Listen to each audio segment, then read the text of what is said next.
Okay, well, we're just past 7:30, so if anyone else joins in, they can kind of catch up with us as we're going along. Thanks very much for coming on the meeting. We had a very productive one last night. If possible, if you can keep yourself on mute just to avoid feedback until you want to say something, and then either raise your hand electronically or wave frantically at the screen, and then unmute yourself. The purpose of tonight is for us to ask you a few questions about areas that we'd like to get your feedback on, but that's only half of it. If there's anything that we don't cover that you would like to bring up, that you want to get into the conversation, we've got as much time as you need to be able to do that. So nothing's off the agenda. Just because we don't bring it up doesn't mean we don't want to talk about it. Just means we either didn't think of it or we weren't aware that anyone wants to discuss. I'd like to start just with a sort of bit of a general feedback loop on how you felt the season went in general terms. I mean, there are plenty of specifics that we will talk about through the course of the evening, but in terms of things like communication, organisation, website, etc., whether you felt it that bringing together the leagues worked well, if you felt there was anything that could have been done better, now's the time to raise it. And you know, we're not going to be defensive about it. We did the best job we could, but that was bound to be things that we could have done better. So really open to any feedback that anyone wants to put in. And we're not going to have that embarrassing moment where everyone decides who's going to speak first. Oh, I've got one right up in the top right-hand corner. Andrew, take yourself off mute before you start. There we go. That working? That's it. Yeah, we can hear you. Right. Generally speaking, I think Farringdon were happy with the way the season went. So I think the biggest gripe that has it finished? Possibly, certainly, some people or have is way of some of the communication that's come out in terms of the emails and such are almost like a teacher talking to a bunch of school kids, telling them what to do, threatening them with this, that, and the other. We're not school kids. We're adults. We're volunteers. We do the best we can. People don't take kindly to, well, we've tried a carrot, now here's the big stick we're waving at you in messages and such like. I think that is the biggest issue that's come out of the season, probably. Would you prefer us just to apply the rules and put those fines in place immediately then, rather than offer them some carrots? No, but it doesn't. We're volunteers as well. Yes, it's just the way sometimes that it is phrased. Okay, well, I'm going to have to put my hand up here because I phrase it all. I write it all, and I'm sorry if it's come across badly. The general feedback I get is that people see the sense of humour in it, but I can be more formal if that's what's preferred. And as Gary says, we either do it how we do it, or we just come back and say, you've messed up against the rules, we're taking 5 points off you. Or we don't communicate at all. What we were very conscious of this year was, in particular for the OCA clubs coming in, that yes, we'd sent out the rules, and yes, we hoped that everyone would read them, but we know that it helps if you point things out, make it clear that something comes in this week. So when the switch went from win-lose to win-lose draw, we wanted to make sure everyone understood that. And I mean, the carrot stick comment was, we spent about 10 weeks basically saying, okay, not this time. Okay, we understand. oh, well, Jimmy was away that weekend. And okay, fair enough. But, please try and get on top of it. Honestly, there does come a point where we just go, had enough of this. I've got 35 transgressions of the rules this week. I'm going to stop being nice about it, and we're just going to start taking points off, or we're going to start talking a little more strictly. Now, I'm more than happy to moderate that if it's causing problems for people. I mean, from my point, every week I had to chase people for late scorecards and late results. Every single week after week 3, when the first 3 weeks, almost every game was rained off, and for 15 weeks I had to chase scorecards in particular, and often results as well. Yeah, I mean, one thing I will say on needing scorecards by 10 o'clock of the evening of the match. No, scorecard is 5. No, scorecards are Tuesday, aren't they? Scorecards are Tuesday. It's the result, isn't it, that sort of needs by 10 o'clock of the day of the match. Yeah. From a personal point, it is possible to do it off a phone. It's not ideal, it's not simple. Half the time, if our seconds are playing at home, I'm Joe Muggins, who's there till the club finishes, and I have to lock up and such like. So you're then sort of trying to chase the clock to try and get that result in. I don't know if there's a specific reason why it has to be 10 o'clock, or whether that's maybe something that can have another hour maybe added on to it. I don't know. It's interesting because last night the general consensus in the forums was they wanted stuff in earlier rather than later. Okay. In particular, scorecards from Tuesday. We'll discuss that one later. But yeah, I don't know. I mean, it's if you're the home team, it's 9 times a season. It's 9 times in 52 weeks when you have to submit something. It's not a huge effort. And it's about a 3-minute, 5-minute job on a phone. Yeah. And if you score on a laptop, it's a 10-second job. And to be honest, if your captains are saying, "Here's the result, can you enter it for me?" Certainly at my club, I'd be turning around to the captain and saying, "No, get on with it. Get your job done. That's what you're there to do." It's literally, it's never more than 5 minutes, and it's usually the vast majority of results are in by 8:30, 9 o'clock, because people come off the pitch. First thing they do in the changing rooms, get a phone out, click, result in. And the reason we brought it forward, and the reason for that is because clubs like the idea, particularly at the end of the season. They want to see what's happened in the league. They want to see who did what, and what happened in this game, what happened in that game, and they want to see the league table updated as soon as possible. Okay, fair enough. We will have to get our act together a bit better for next season. But in terms of the communication, I apologise if you take offence at it, and I will, as I said to someone else earlier this week, I will do my best to be a better league secretary. I would hope, shall we say, certainly hope that next season we've had a year of getting used to it.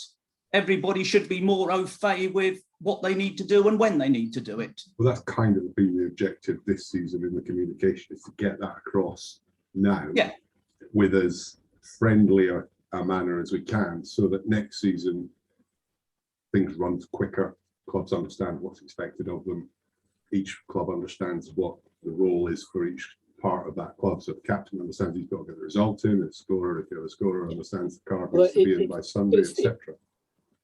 It's fair to say that the offenders for late results and scorecards are split probably equally between ex-OCA clubs and JOL clubs. Many years to get used to it. So it's so yes, it would be great if it was better next year, but it isn't just people who haven't got used to it. There's an awful lot of established Cherwell sides at the top of the list I've got here for who was late. Okay, I've got some electronic hands up, so I'm going to move around.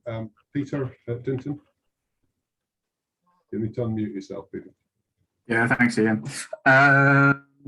Sort of slightly related to what we were just talking about there. And it's really just a question. It doesn't need a long debate necessarily, but you redesigned the website this year. Why are we not using Play Cricket because things like uploading scorecards and things like that, it is a bit easier just using Play Cricket. Well, can I interject this point? Loading scorecards is easier in Play Cricket if you've used the ECB scoring app, and in no other circumstance is it easier. So that's, and I'll talk about that one in a minute. Equally, the ECB Play Cricket stuff has no provision for loading all of the historical data in that we have for years and years and years. In fact, going back into the 1800s now, from an OCA point of view, there is, and I've spoken to ECB. Brian Nielsen and I were at a meeting at Lords a couple of years ago with the ECB about Play Cricket, and there was no intention, they had no interest in doing any of that stuff. So all of the history that we have of both leagues now simply wouldn't exist. Play Cricket from a scoring perspective, if you use the the ECB scoring app, then that would be a way of uploading it. The complication there, and we talked about this last night, is that all your players for both sides have to be registered on Play Cricket. And you may use Play Cricket as Dinton, but as another club, you may not, and you have no registered players. And therefore, every player will come in as unknown. And I've tried it. I've prototyped it. I've done it with the Thames Valley League. We've tried it, and nearly every player comes in unknown. Equally, we'll do this next year if there's a need for it. We do update to Play Cricket from the Thames Valley website with the scorecards the other direction. But the same applies. You have to be registered and Play Cricket for those things to appear. I didn't know that bit about the historic data, although knowing Play Cricket quite well, I'm not surprised. And so I sympathise with your point of view on that. What about having some kind of integration between Play Cricket and They're not interested. So that Play Cricket scorecards can just be uploaded Well, straight in theory, yes, and I've got a mechanism for doing that. But the problem is, when you take player A from Play Cricket, is that player A in the Chilwell League? You have to be registered in Play Cricket. You have to appear. You have to have the same name. And when we did this with Thames Valley, we do it the other direction in Thames Valley. So what happens in the Thames Valley League is they put their scorecards in on the website, and they're then pushed on a Sunday night to Play Cricket. How many players are Dave in one and David in another, and all sorts of stuff, and you end up with a huge admin overhead because the names are different. And if there's two John Smiths, which one is it?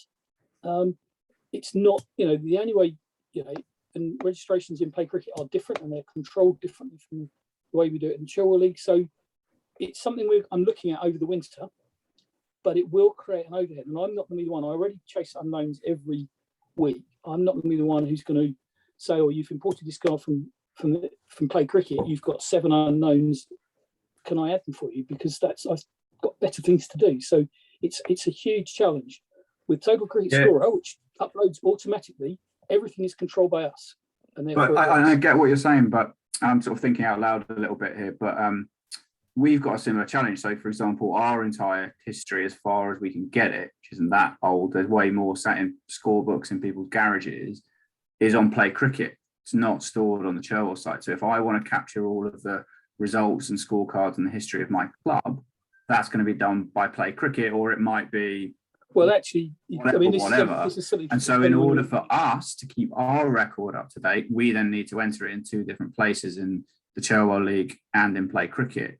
I would have thought the majority of clubs, probably the vast majority of clubs, are on Play Cricket. It would be easier for us if we were able to integrate more easily. And I hear what you say about data mastering of players. That makes complete sense. Just a point, in my point of view anyway, it would be far more helpful for us if there were an easier integration between Chilwell and Play Cricket. Well, we've tried, and I've spoken to them, Brian and Nielsen meeting, I've spoken to them. We've got ways of, so we can submit scorecards to Play Cricket if somebody creates all the matches. And to Play Cricket, so from Chilwell to Play Cricket, but not from Play Cricket to Chilwell. Thames Valley do that every week. That happens. I'm looking at the scoring app, but say the player registrations is a huge problem, and all of the other data simply doesn't exist. When we've spoken to them, I've asked them. I asked the direct question. Said, would there be a way of loading up, all your historical data? No, we don't do that. End of. So the only way you can get any data on Play Cricket, as far as I'm aware, is by entering a scorecard. So you have the same issue with databases and player databases as well. They're not very good at that. No, that's right.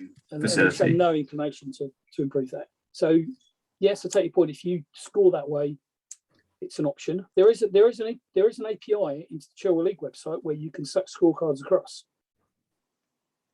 into your own website. that Or works. maybe let's talk about this offline, Gary. If there's a way of sure. doing that, it might be That interesting. exists, and I mean, all the Stoke Church scorecards get updated by a click of a button once the scorecards on the Treble League website. So there are ways. From Play Cricket to Chilwell. Sorry, everybody. No, that's to our own website, but there would be, and I don't know how your website works in relation to Play Cricket, but there are ways and means of doing that. We can talk about that separately over the winter. Yeah, sure. Okay. Thank you. That makes sense. The general thing here is, yeah, we're aware of it, but the Treble League, even pre the merger with the OCA, was such a big entity that just moving it across is such a huge job. We've got to find a way of just gradually getting a bit closer together, I think, and then at some point there might well be a case where we go, that can now work. Toby, you've been electronically hands up for quite a long time. Toby Garrington. You're muted at the moment, Toby.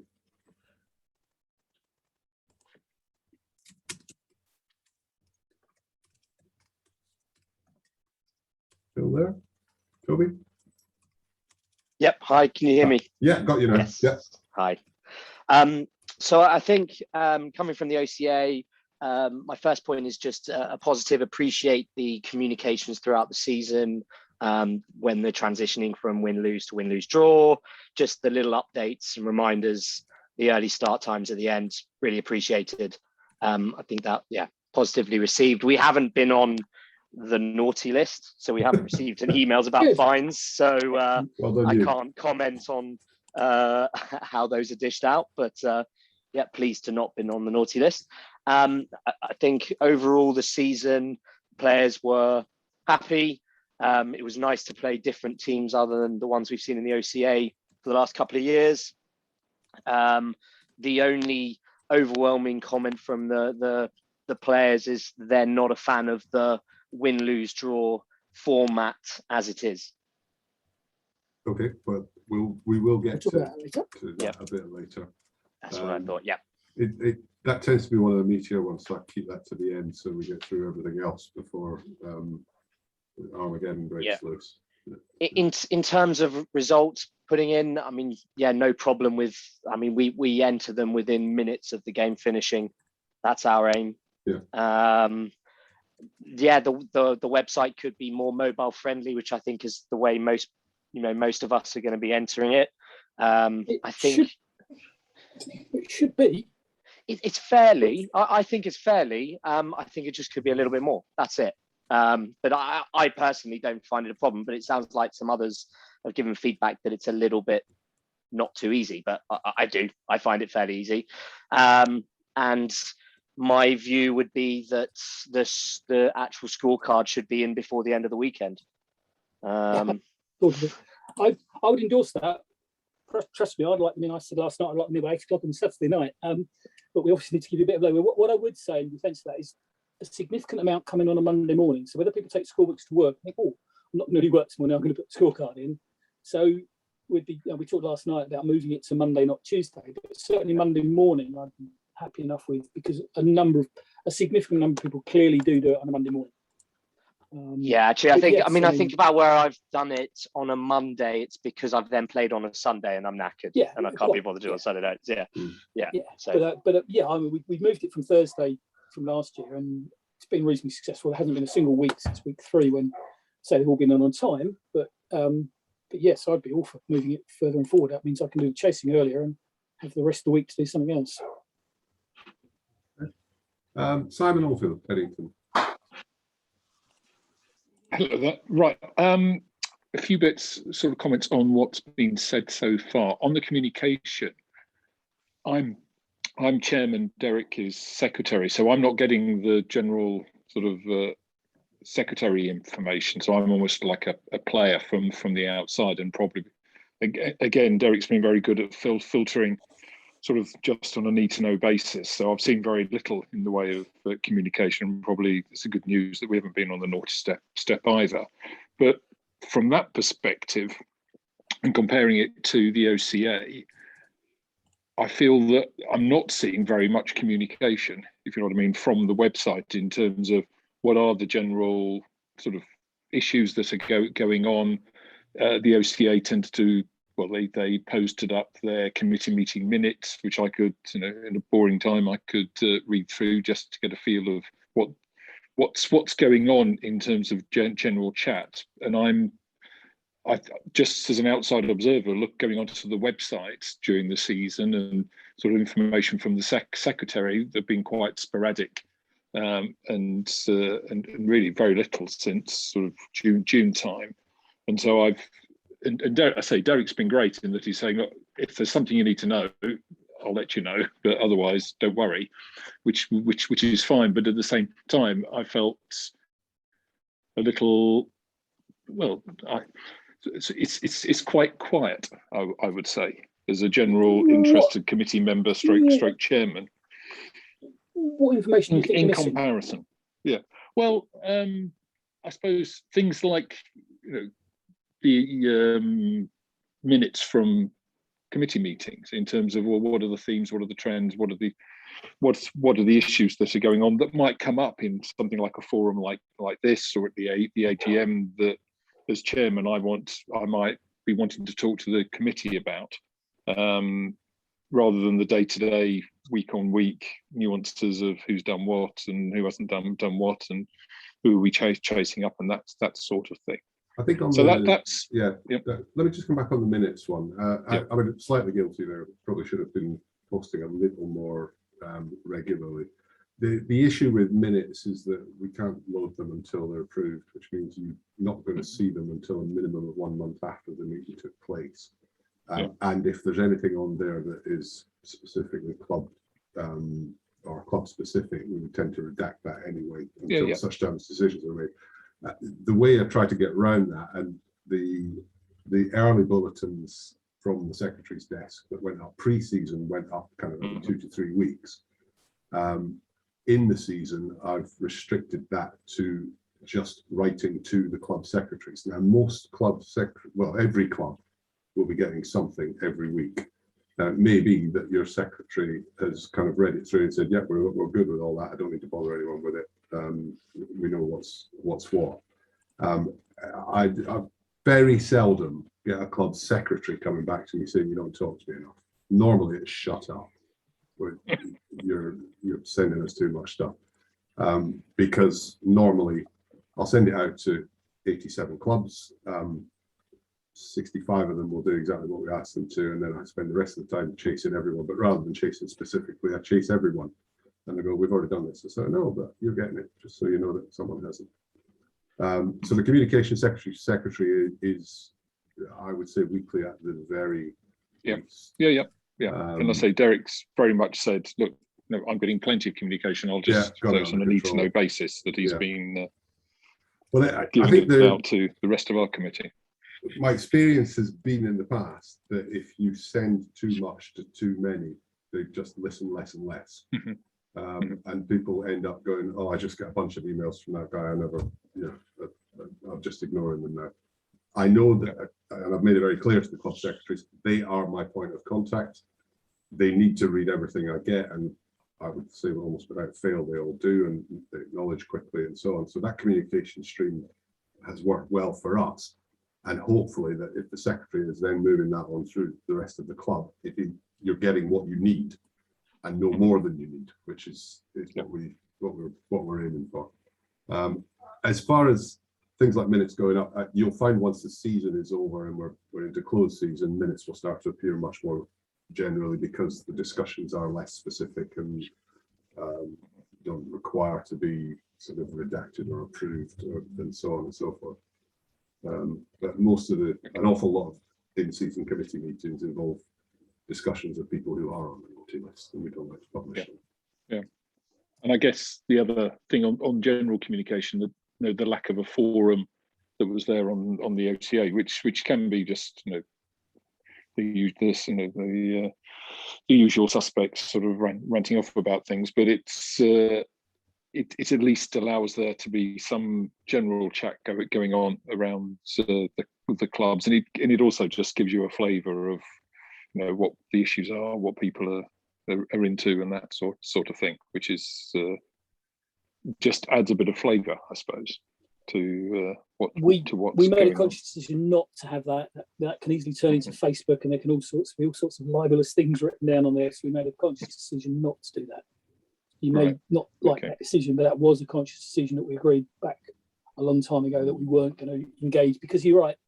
There are certain things that would turn into slanging matches, and that's not the right place for those things to happen. And I agree. And I was probably an observer and a reader rather than a particularly active participant in it. But I suppose it's the combination of no forum, and then, to say, not being a secretary, but the chairman of the club, sort of just seeing what's coming out from the secretary's desk. It seemed in comparison quite quiet in terms of getting a real feel for. So what's the mood of the Cherwell League Committee? Do they think things are running pretty well? Are there real issues in one or two areas? Other things. And I say Derek's been very good at doing his own redaction on all the communication he's been getting, not overloading the rest of us. When the Oxford Times had any interest in cricket at all, for those with really long memories, when the Oxford Times had any. Oh, he's gone. The Cherwell League results in particular, I don't know if the OCA ones do as well, the content that turned into an extremely unpleasant forum, actually, on all sorts of things through a separate entity, and that was partly why we decided not to go down that route. Okay, I've got an electronic hat. Sorry, and I remember reading the Oxford Times comments with glee. Okay. Simon, were you? Is there anything else you wanted to put in? The only other thing, just as an observation in terms of the first comment about the communication. It perhaps a tonal thing more than anything, in that, having read and seen some of the early stuff about the sort of, it seemed very draconian, no strikes and you're out type of touch. And then when there were a couple of incidents that involved our other teams and perhaps slight sort of bending of the rules, let's say, by one or two of the other clubs early in the season, I was slightly surprised that it was, I know they tried to suggest that somebody else was playing than the person that was actually playing, but we just given them a tanning off, and that's that. And I was just slightly surprised by the contrast between how I'd read in terms of how you were going to approach things and how it actually happened. And so perhaps getting the tone right of the communication might have not surprised me as much. Okay. I've got an electronic hand for East and West Hendred on maths. So who would like to join us from there? Thank you. Yeah, just to say, we had some quite positive feedback on the first season. The amalgamation was communicated well. The regionalisation of the teams was a big concern in terms of travel, and that's been handled really well. We felt the website was brilliant. The teams of the week stuff was a real positive. Some of the statistics was really, really good. So things like entering scorecards, even though our least literate captain was able to do it from a phone in the back of his van, so we're quite comfortable with that. So actually, overall, a lot of really, really positives about it. In terms of the meeting, we'd probably welcome the opportunity to get to items 3, 4, and 6 at some point. But in terms of the communication and the rest of it, no problems at all. Thank you. Okay, so thanks for that. Anybody else want to jump in with anything, or shall we move on? I'll skip your silence as assent. Item 2, my agenda, by the way, is considerably expanded from the one that I sent you, because I've had some input from other clubs as well. So just a few things that we want to chat through. I don't think this one will take long, but regionalisation, I think in general, everybody was happy to be regionalised. We have had 1 or 2 comments about could it be more regionalised, could it be less regionalised? We like it the way it is. We'd like to be able to walk to all our away games, and so on. I just want to get a sort of drift from the meeting of how you feel the regionalisation has worked, and do you think it needs to be less or more, or not at all? I've got a thumbs up from Peter? At our end of the table, Ian, I thought it worked really well. A great improvement from where we were last year. Okay. There's quite a lot of thumbs coming up there, so I think we'll take that as happy. Right, so I'd like to touch on cups. Now, obviously, cups are something that are a little bit alien to CCL. We didn't have any. OCA had a lot, and we were really pleased to be able to bring those in. There are a couple of points I'd like to look at. Just how you felt the cup competitions went generally. Is it something as a club you'd like to get involved in if you didn't? And also, if we got anyone here, tiers 1 and 2. Obviously, Peter's here from didn't, and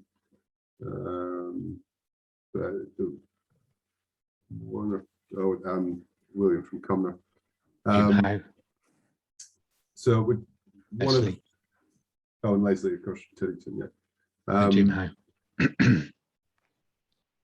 Okay, we got a few. Good. Ian, I mean, we generally struggle getting teams out 2 days a week. And in the past, we've had commitments with the Village Cup, though we didn't this year.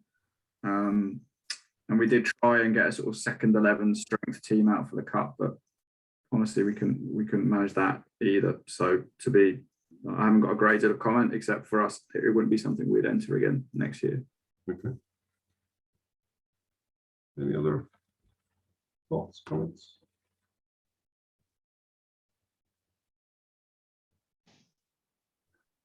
Okay.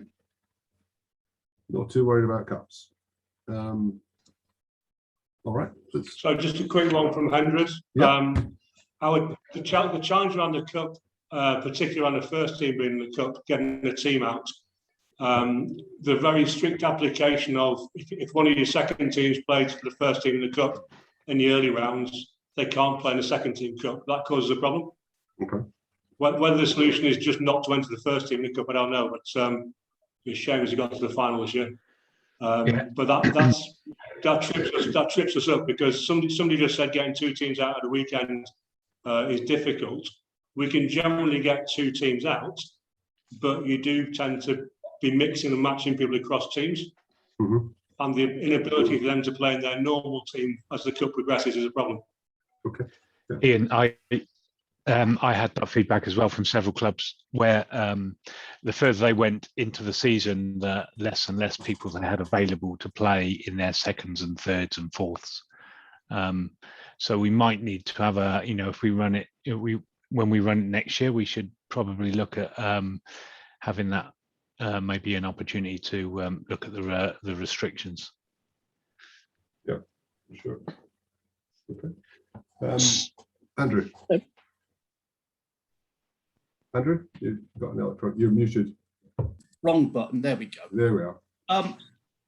That I'm afraid that rule of players not being able to play down in cups has come from the OCA, and we managed it in the OCA. So it's not a rule that Hendred are not unfamiliar with. Okay. Toby? I'm sorry, I missed the original question. I thought it was, do we have any comments on the cup structure? I agree, we were familiar with the rule of the OCA as well. Yeah. Okay. Toby? So from Harwell perspective, we've only got 1 team. We do have the challenge of getting 2 teams out on the weekend. We have the bigger challenge for the semi-final than the earlier rounds because it was later into the summer. I wonder if condensing it to the earlier part of the season may be a better way to keep availabilities up. Okay, thank you. We got no one else flagging, so let's move on. I just want to get some feedback on balls. Now, just to outline where we were this year, all teams in tiers 1 to 5 were using the Tiflex Buckingham ball. From tier 6 down, the option was there to use the Buckingham or the Hampton, which was the ball that was used in the OCA previous year, which comes from the same supplier. Just wanted to, we do this every forum every year because each year we have to go back and speak to the ball suppliers and negotiate new terms and new contracts and so on. So we just want to get some feedback from you about what you felt was, were they good, were they bad, was there a specific problem? Would you be prepared to pay more money for a better ball? Do you think you should be paying less money than what we got, etc., etc.? Ooh, hands are flying up. Okay, let's have Josh at Clifton Hamlin and hear from you. Hi, yeah, nothing too interesting to say. Just yeah, there was no complaints. We used the Buckingham ball, and we were happy with that. Okay, that's good. Toby. Yeah, so we opted to use the Buckingham ball when we were at home. It's substantially better than the Hampton. Our bowlers think it's fantastic, both seamers and spinners. I agree. I'd happy for it to stay as the Buckingham, even pay a little bit more for an even more superior ball. Okay. But definitely not the Hampton. The bowlers hate that. Don't sit on the fence. Here, here. Yeah. Simon Oldfield. Yep, I agree. We had a mixture. We had some Hamptons left over from the OCA, which our second team to use. We used the Buckinghams for the first. Buckingham's a much better ball. We did have one team which was a CCL team that played with the Hamptons, and the opposition captain got very grumpy about us using the Hampton and was sort of saying he was sort of kicking off before the start, sort of making a real fuss saying we were using the wrong ball, and we struggled to placate him during the game. So we kept saying no, it's allowed. Yes. But yeah, which was just a bit sort of tiresome on the day, because we kept going on about it. But no, the Buckingham's much superior, and we'd want to play with that, at least that going forward. Okay, Andrew, I've got your hand as well. Still on mute. Oh, there we go. It was just an observation from playing a couple of games in the first where they were, or against opposition where they had the Buckingham, and our first had the Buckingham, and just occasionally, from a personal point of view, I thought the Buckingham roughed up and what have you a lot quicker than the Hampton, and didn't seem to hold its shine as well. But that was just a minor observation from me. I mean, I don't think there's been any real negatives or positives for or against either ball from the club. Okay. Yeah, I think the Buckingham's waxed and the Hampton is lacquered, which certainly at the beginning of the season when it's wet, a lacquered ball when it's new will probably look newer for longer because it's lacquered, not waxed. But as a cricket ball, it's not such a good quality cricket ball. Don Patterson. Yeah, hi. We found that the Buckingham ball didn't hold up as well at all. So that the lacquer came off, or the wax, as it was just said. And we actually found the Hamptons to be better in later parts of the game. But just to add another thing, are we only looking at Hamptons or Buckingham going forward, or is there a chance to look at other balls? There is always a chance to look, and since the leagues came together, we've been approached by a few ball manufacturers. I think we certainly wouldn't plunge into another ball untried. So if we were to move, we would probably look at Buckingham and Hampton for next season because we know it, and then look to trial something with other manufacturers at some point during the season. There's certainly two or three that are very keen to get our business. I mean, our ball order to Flex this year was circa 50 grand, which is not an insignificant amount of money. Yeah. So we have the ability to negotiate. Tiflex are very keen to tie us into another 3-year contract. We'll probably be looking to nail them down a little bit if we are going into a 3-year contract, or we may just take the option of buying for 1 year and looking at some alternative suppliers. So no, we're not restricted to it, but I think given the enormity of the number of games that we're playing, we certainly wouldn't want to go and buy 8,000 balls from a manufacturer we didn't know, we hadn't trialed fairly extensively before we did it. Okay, thank you. Toby, is your hand still up or is it back up?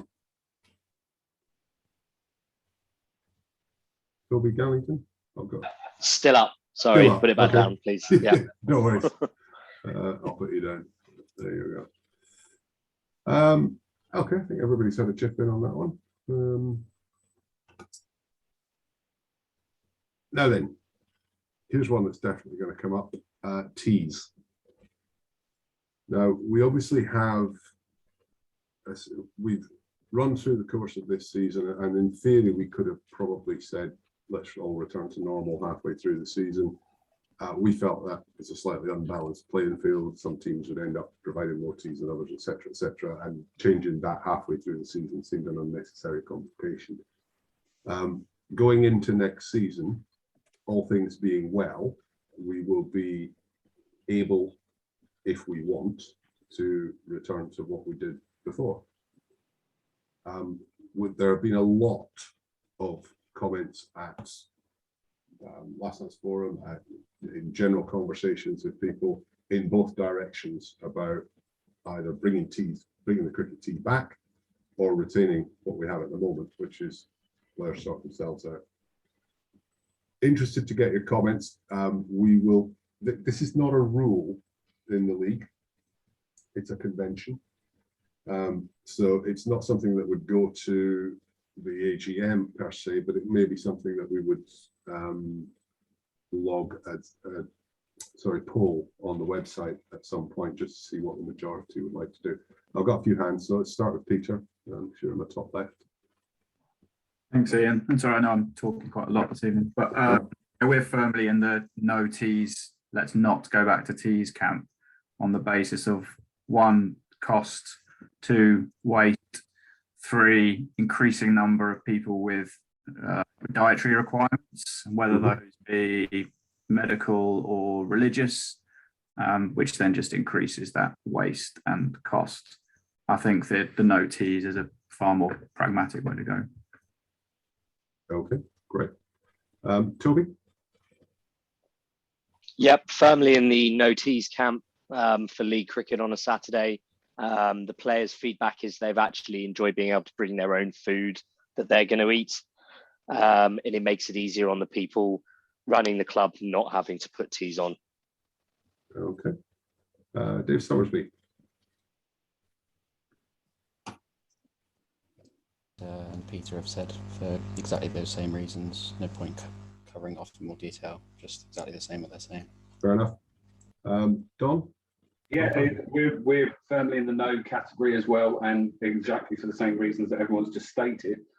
But when it comes to the drinks break, would the home club, could we do like a hybrid thing where the home club still has some squash in the fridge or whatever, so that then, because what we found is drinks breaks take 10-15 minutes rather than 5. Yeah, sort of thing. We did discuss this last night, and I think there was a general consensus that we want drinks brought onto the pitch, not players coming off the pitch to get drinks, which is then turns it into fag break, stroke massage, stroke ice bath, whatever they feel you need to do. So yes, that's something that we would be looking to reintroduce is home team provide drinks at however many drinks breaks the umpires decide they want to do. Yeah. Okay, Josh? Yeah, just want to echo what everybody else has said so far. Yeah, I was going to mention what Don said as well, so regarding drinks, but also in the interval, the home team to provide tea and coffees as well. Maybe that should be something we look at. Okay, okay. Who have we got next? Andrew? I think Farringdon are probably in the bring your own teas camp, as you need somebody to be able to organise the tea ready for the players. Yeah.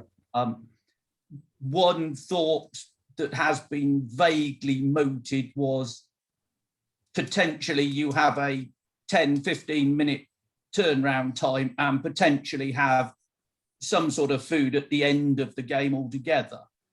I mean, I suspect the biggest objection to something like that would come from the umpires who stood out in the middle for 40, 50, whatever many overs it is, and are expected to come in, have a swig of water, have a pee, turn around and go straight back out. I suspect that would be where the biggest objection would come from for something along those lines. Yeah, the same topic came up last night, and we had several umpires on the call last night. And I think, irrespective of whether we're doing tees or not, the requirement is that the umpires still need a 30-minute break, because it's not just the break. They've got to sit down with the scorers, perhaps confirm the scores, check the ball, check the timings, etc. And a 15-minute turnaround when you're basically the only people in the game who are going to spend the entire game on their feet. Is possibly pushing the point, and with the greatest of respect to all of our umpires, there's not many of them are still spring chickens. So I'm very sorry about that, Nielsen, but it's true. That half-hour break is vital in order for them to be able to concentrate properly, to be properly rested. So I don't think the lack of tea would change that turnaround time. I'd be pleased to be described as an autumn chicken, let alone spring. Okay, Derek, you're the next cab on the rank. Yeah, no, I was just going to make the same point. I've umpired a few games this year, and I thought, with my umpire's hat on, that the half-hour break was pretty necessary, really. I think I did umpire one game where, probably foolishly, I agreed to 15 minutes, which just wasn't enough time. So I think, obviously, you're last off the pitch. You've got to be first back on the pitch. Depending on where you're playing, it can be quite a long way to go for a wee. I'm also, would probably say, I don't think I'm in the, perhaps not a spring chicken, but I'm certainly probably generally perhaps towards the slightly younger end of the umpiring age group. And as I say, I found that I probably would like the half an hour, especially, I like to make a cup of tea as well at half time or at the tea interval. So I'd be saying, yeah, from a player's point of view, I could see the half hour might seem a long time. I'd say from an umpire's point of view, it's probably barely enough time, I'd probably say, especially when, you have in effect got to sort out your own tea rather than just piling in and stuffing something in, really. So I'd be an advocate of perhaps no teas, but keep the half-hour break. Okay, thank you. David Rippington? Ian, during the break, somebody needs to go and brush and mark the creases out, etc.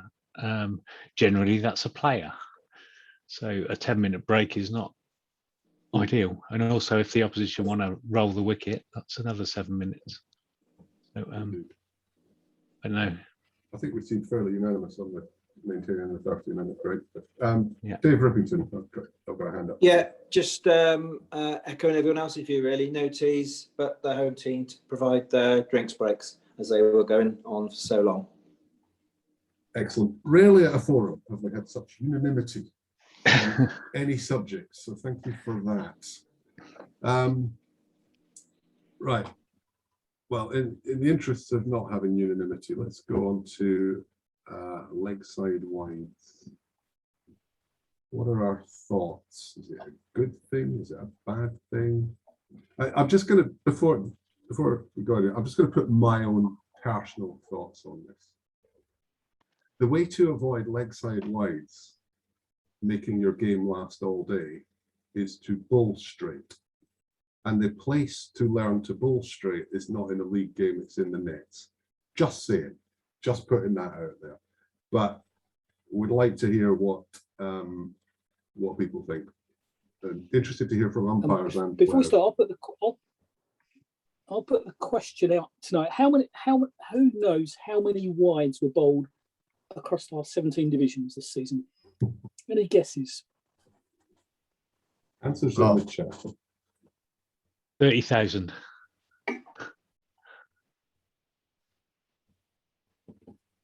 It was, yeah. It wasn't just taking about how many I bowled, Dave. Everyone. It was just over 29,000, which is 4,860 overs extra bowled across the league this season. Value for money. Yeah. Yeah. So 270 extra overs were bowled every week. Okay, so on a serious point, thoughts. The current rule, let me just put that out as well. The current rule is that in tiers 1 to 5, in win-lose cricket, any ball passing down the leg side untouched behind the batsman should be called a wide. In win-lose draw cricket in those tiers, the umpires are asked to adopt profile wides. Below tier 5, profile wides are acceptable in all forms. And that is a kind of concession to the fact that we understand there are going to be a lot of kids playing in tier 6, 7, and 8 that may not have quite as much control as we would like them to. But that's where the rule is at the moment. What we want to thrash out is whether people think there needs to be an adjustment. So I'll go in the order I've got these hands up. So Dave Rippington. Dave, you might be muted or you might not have heard me. Mute. Yeah. Sorry, I think I had my hand up from previous. Oh, okay. Right. I'll put your hand down for you. Right. Who's next? Andrew. From Farringdon perspective, I think ideally automatic leg side wides should be abolished in tier 5 as well as below that. If your club, your team has ambitions to get to the top of the Cherwell and beyond, you will make sure that your bowlers are doing the job. In tier 5, you still have a lot of second 11 teams who are potentially the sort of are the only second 11 team. There isn't a third or a fourth. You can still get some young players in there who are still learning their trade for bowling, and automatic leg side wides does exactly the same to a young bowler as the automatic warning for no balls did to them a few years ago, in that it absolutely destroys their confidence. So, I mean, certainly going for Div 4, 3, 2, 1, by all means, but I think tier 5 and lower, it's grassroots cricket, it should be umpire's discretion, the wide line should also be removed, and we play grassroots cricket. I think the umpire or the wide lines help the umpires and the players to understand. But it also encourages younger batsmen, shall we say at least, to not learn when a ball is too wide to swing at. That you don't learn by you're just looking at the ground and thinking that's wide, I don't have to touch it. Whereas you don't learn by experience of swinging the bat, getting an edge and caught behind, and learning that no, you don't have to play it one that wide, or you shouldn't play it one that wide. Okay, thank you. Who have I got next? Simon. Yeah, well, both our teams are below tier 5, so the profile wides are in place. I haven't got a problem with the profile wide approach. My issue generally through the season was inconsistency of applying it. Quite early in the season when we were, I can't remember whether we were win-lose or win-lose draw at the time. I was talking to an umpire about it before the game, and he sort of said, yeah, I don't believe in any of that. It was his sort of comment to me. So I was left sort of wondering, well, what are we playing then in terms of wides? He didn't really explain what he was then going to judge it. And then we had another case quite recently in a game when I sort of had a quiet word with an umpire about a ball going down the leg side he was a club umpire from his team, and he said, no, it wasn't a wide because it hadn't gone past the blue line on down the leg. And I sort of quietly said, well, the blue line's only affects the offside wide, not the leg side. And he sort of grunted and so on. So it was the actual application of the profile wide didn't bother me. It was more inconsistency in the way it was being applied in quite a few games I was in. Peter. All right, me again. Yeah, but I mean, we've got teams in Div 1, Div 5 and Div 7. And the impression that we've got is that Div 5 is, like Dave was saying, it's too low a league to be definitely too strict with leg side wides. I would actually say 1, 2 and 3, fair enough. But 4 and 5, I think there should be more umpire's discretion involved. And obviously, like so I think Simon was just saying, you need to apply some consistency, but personally, I'd give a bit more leeway in divs 4 and 5, and particularly maybe paying a bit of attention to the standard of the team and the bowler who are playing. Okay, thanks for that. Toby? So I think the profile wides is the better option of the two. I think everything down leg side being a wide takes away some legitimate deliveries from bowlers. So, and I mean, is it wrong that an off spinner hits the rough and it turns past the leg stump? I don't think that's an illegitimate ball, so I don't think a bowler should be punished for that. I think the profile wide then just needs to be applied consistently. That's what I've noticed throughout the year. I've seen some where, you know, the batsman's literally stepped across to off stump and it's whistled past leg stump and it's been given as a wide because the batsman's profile has changed. And I don't think that's quite the rule. I don't quite understand how it should be applied because I've seen it inconsistently applied throughout the season. Okay. Right. Derek? Yeah, I was probably still, say again, doing a bit of umpiring. I wasn't sure what the profile wides were trying to achieve. I couldn't see why just the normal laws of cricket with regard to a wide aren't operated really. And I couldn't quite understand. I know it's probably what I should have been thinking about anyway on a leg side delivery, but it was just adding something else that I was trying to put into my mind, which probably when I've umpired before, I probably was just giving leg side wides based on my judgment, and then me trying to think about, now I have these profile wides, I was just trying, it was probably giving me an extra bit of thought process that I wasn't sure was actually making me make any better decisions down the leg side. So yeah, I couldn't quite see why we just can't have normal leg side right wides really, rather than the profile wides. Eric, can I ask a question? Did you attend the umpires pre-season meeting? Yeah. So, I mean, I did go through it, I thought, pretty... Yeah, I think the picture of the batsman stood still and the ball, on the screen, it probably was easier than I found it in real life, I think, shall we say, which probably shows my ability as an umpire, perhaps. But I just thought it was one more thing I was trying to think about, rather than perhaps actually, was that a ball the batsman could have hit or not down the leg side? Yeah. So. Well, it's meant to be helpful. It's meant to help a disparate bunch of umpires. Let's face it, we've got, in excess of 200 umpires now on the panel, trying to get the consistency that all the players ask for.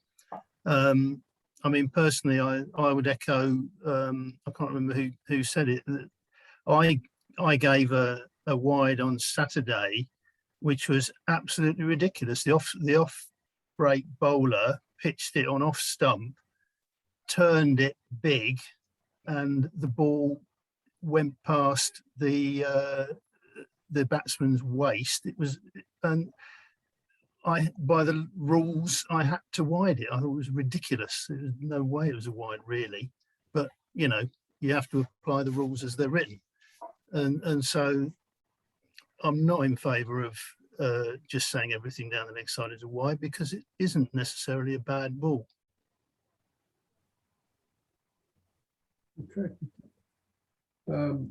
Which dovetails us in a little bit to umpiring generally. Now, this is not an invitation to critique any individual umpires or any individual games, but one of the issues that has been raised by clubs is the balance between club umpires and panel umpires.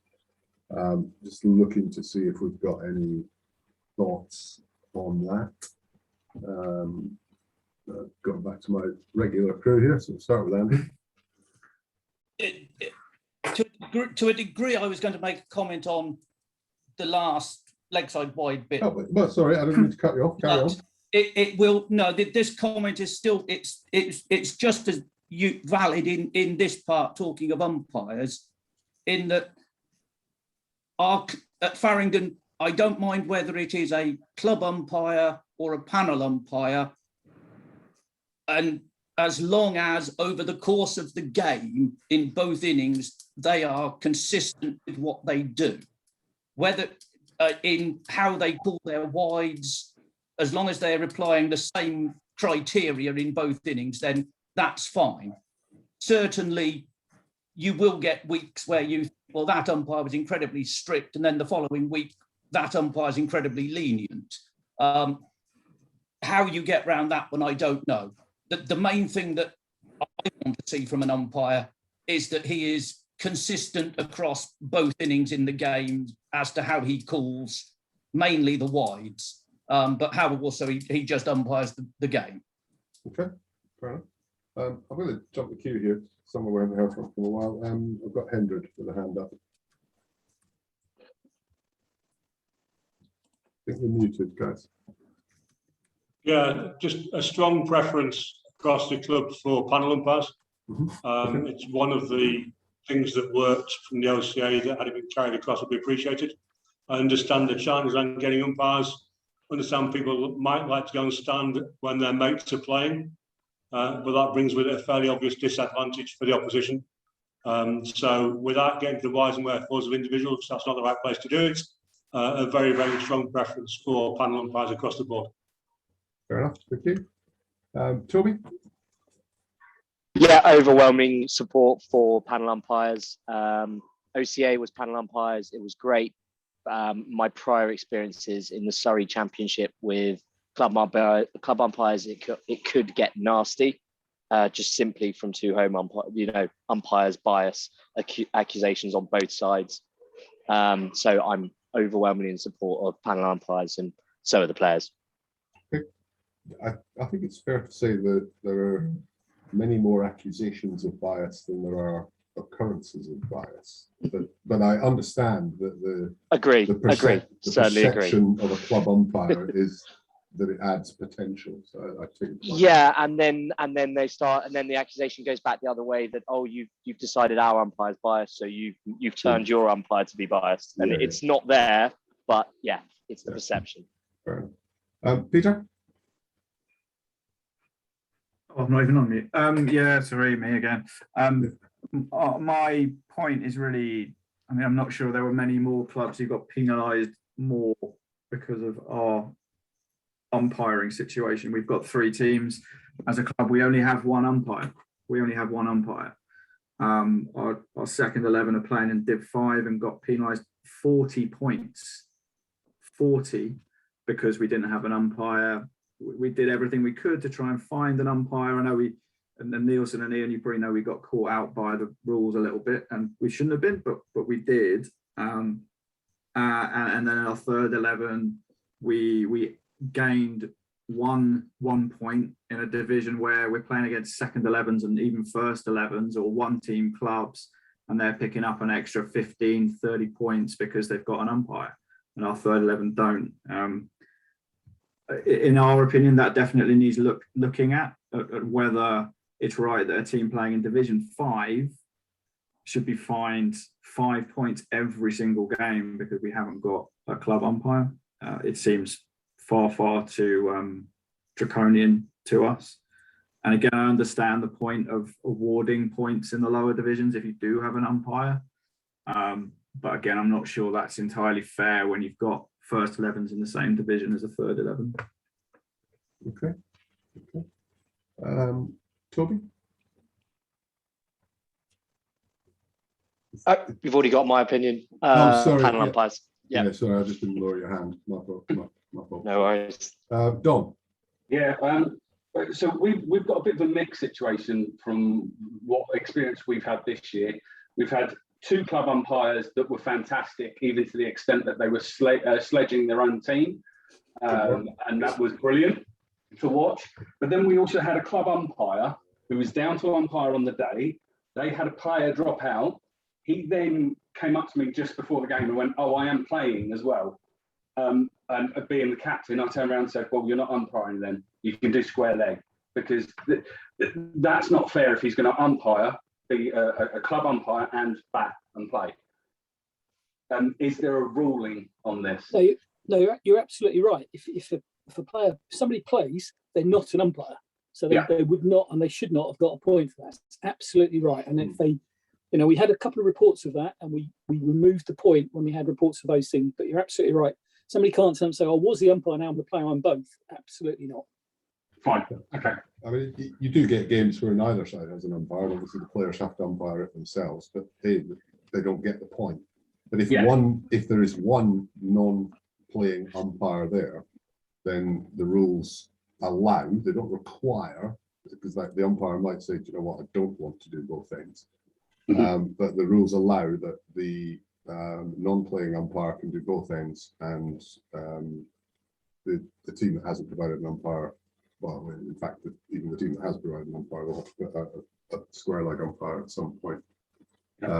So yeah, the non-playing umpire always has precedence. Okay. Dave Summersby. I don't know if this is the right time to raise this because it's not sort of around panel umpires versus club umpires, but it goes on sort of following on from some Peter's comments a minute ago around giving points for umpiring in the lower divisions. I think the consensus from us, and it might sound like sour grapes because we have missed out, unfortunately, on winning the league due to not having as many points for an umpire across the season as a team that won. But we feel that it was kind of taking the non-cricket, that sort of giving points for non-cricketing reasons, so taking cricket out of the competition a bit on that sense, on a determining factor for a league. And we agree that we understood the rules going into the season, so completely fine there with that, but just think moving forward it should be possibly considered to remove that, and certainly not look to add points for things like scorers. I don't know if this has been thought about doing moving forward, but I think we'd be really against that idea as well. Okay. There's a penalty in the high divisions for not having a scorer, although that was changed this year for away scorers for obvious reasons. It's a tricky one because we are trying to encourage more clubs to provide an umpire, and the incentive of point potentially encourage more people to umpire than may have done otherwise. But I take your point, and it was unfortunate in that particular instance of how that finished up. But it did, I suspect, get more independent umpires out there than we might have previously had. The issue, I think, Gary and Nielsen, and again, they might be big questions, so apologies, but doesn't it make more sense to have umpires affiliated to the league and have all of the umpires affiliated to the league, and the league then distribute them to the appropriate game? And if they're a member of a club, probably don't get assigned to that club, rather than having clubs providing umpires. Doesn't, you take the other approach, doesn't that remove all this question? Can I pick that up? Gary, can I pick that up? Yes, absolutely. The reasoning is the ACO, the association, sorry, the OCA, I'm getting my acronyms mixed up, apologies. The Association of Cricket Officials are tasked with increasing the number of umpires available. The issue that they have, just the same as the Cherwell League has, is we don't have any direct contact with potential umpires. It's the clubs who know which players are coming to the end of their careers, which maybe juniors have parents who might be encouraged to get involved, that kind of thing. And that is why we try to pass the burden on to the clubs, because if we don't.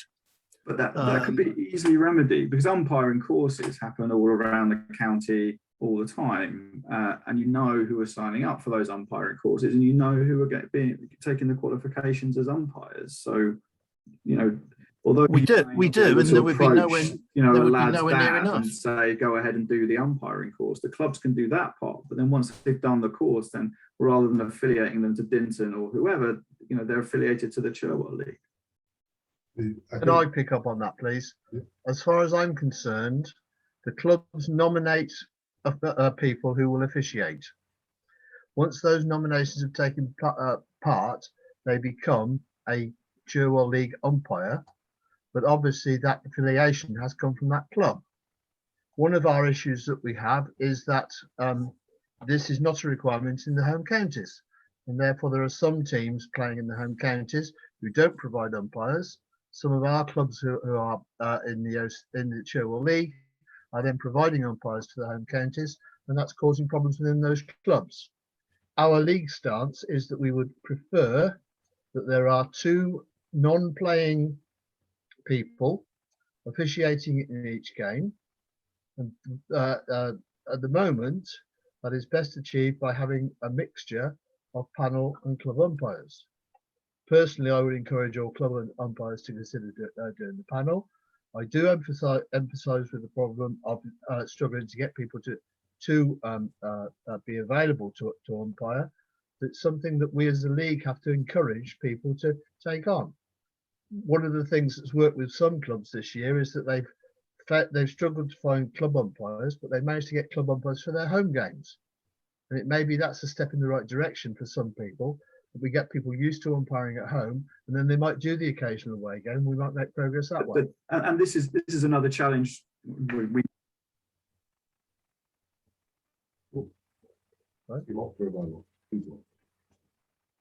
muted, Peter.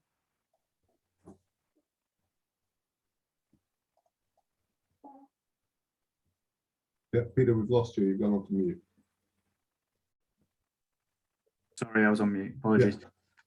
Yeah, someone was saying how it's maybe not appropriate for people to umpire games with their mates, and there's an obvious issue with potential bias there. But if you're trying to persuade someone to start becoming an umpire, it's much harder to do that when you're saying we'll try out some umpiring and then maybe become a panel umpire or a club umpire. But your first game, you're going to have to travel 45 minutes across the county to umpire a Division 7, 8 game.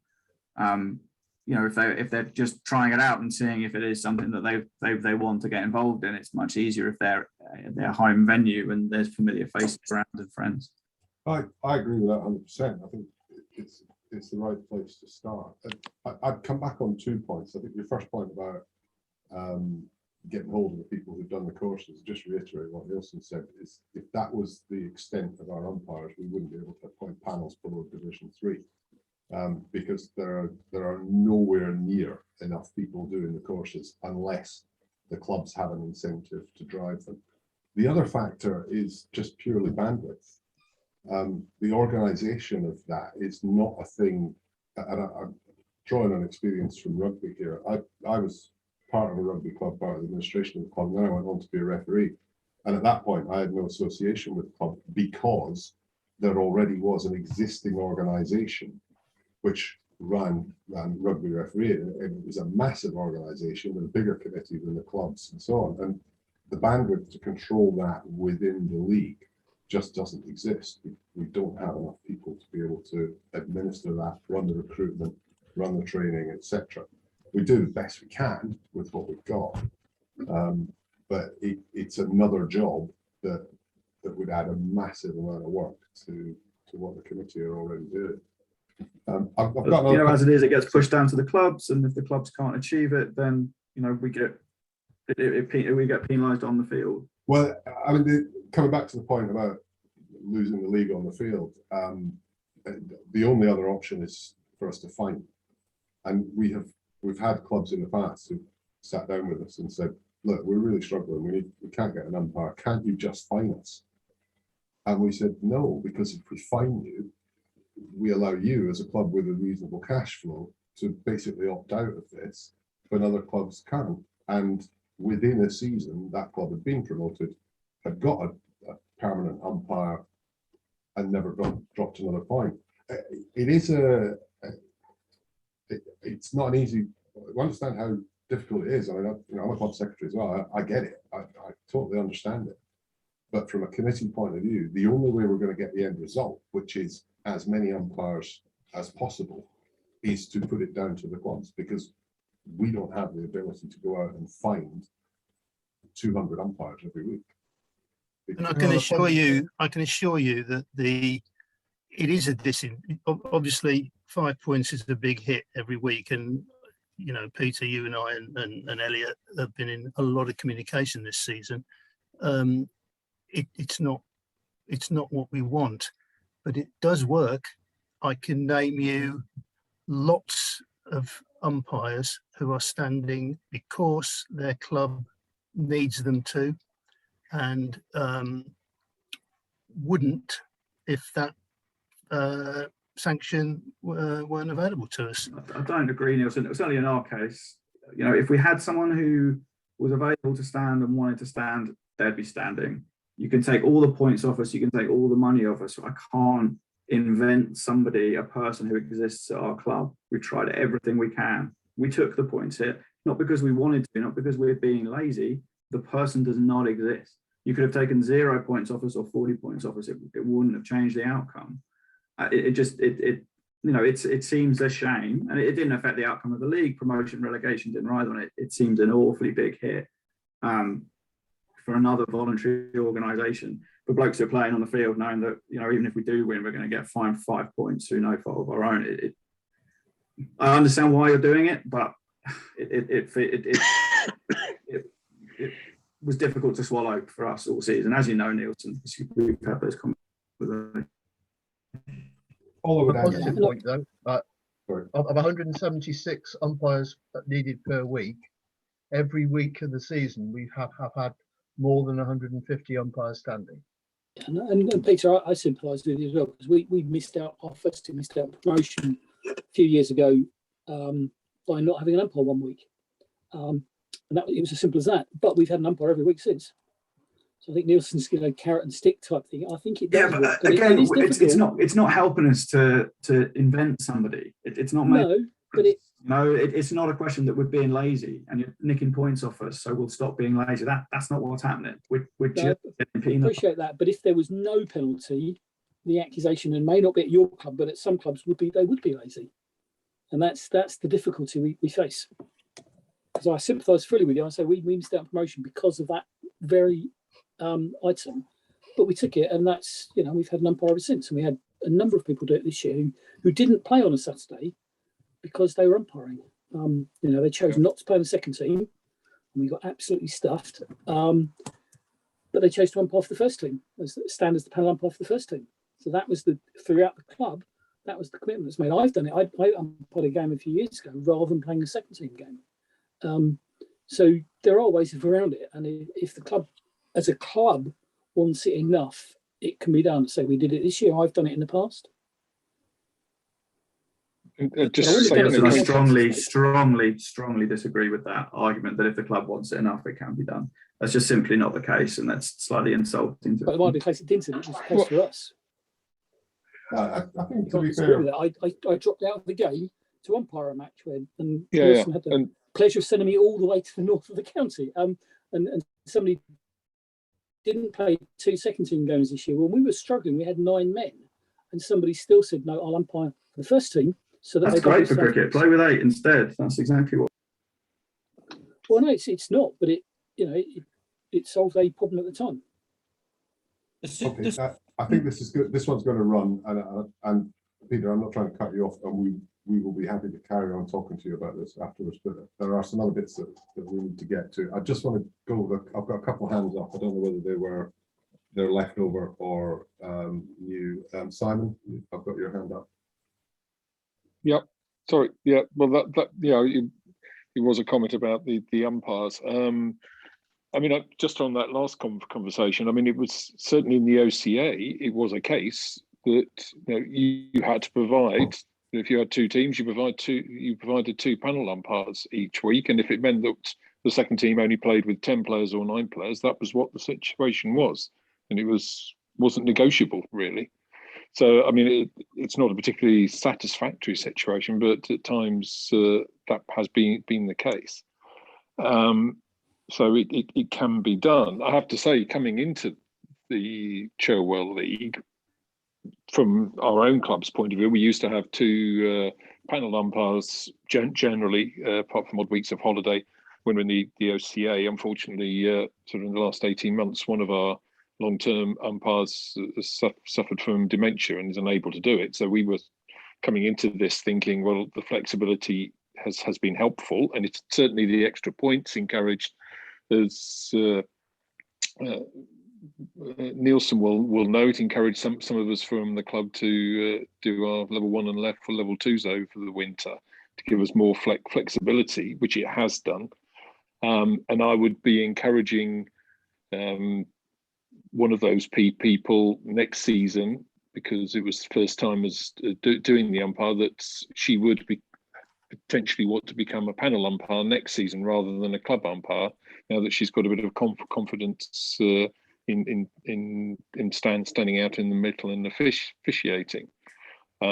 Because I think wherever possible, having 2 independent umpires is definitely the best solution. Having had 1 season in Cherwell with us providing club umpires as well as some of the opposition, and having neutral umpires is just takes one other sort of area of potential grief out of the situation. Not every umpire is particularly good, whether they're panel umpires, club umpires, or somebody else standing behind the stumps. But at least it just stops any aggro resulting from anything, and that's certainly the direction of travel. And the points, having the additional points, certainly did encourage us to move heaven and earth to find somebody to umpire week in, week out. I think we only had 2 weeks in the whole year when our second team ended up with 9 or 10 players, and we just couldn't provide somebody who as a non-playing umpire. For those in terms of creating umpires, for those who've asked the question, I think there's someone in the chat. Ian Ross sent me some details of umpires courses that are being running through the winter today, and when I get a chance, hopefully tomorrow, they will appear on the website in terms of when there are courses running. And I know the level 1 course, I believe Nielsen's online anyway, isn't it now? Yeah, and the level 2 currently. Okay. Yeah, well, the level 1 is online and, by the way, free of charge. The level 2, the decision isn't properly made as to how that gets presented in these COVID times throughout the autumn. We'd like it to be face-to-face, but we're not sure yet. Okay. I've got one hand left, which is Andrew. To a degree, I'm basically going to echo Simon's words. The OCA panel system works.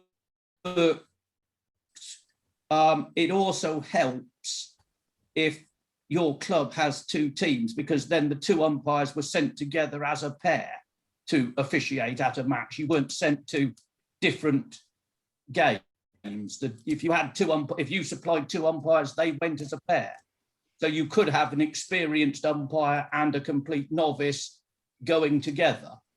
Where that system then falls down, of course, is if your club is an only team club, or if you've got an odd number of teams for someone who's running a 3rd team or something.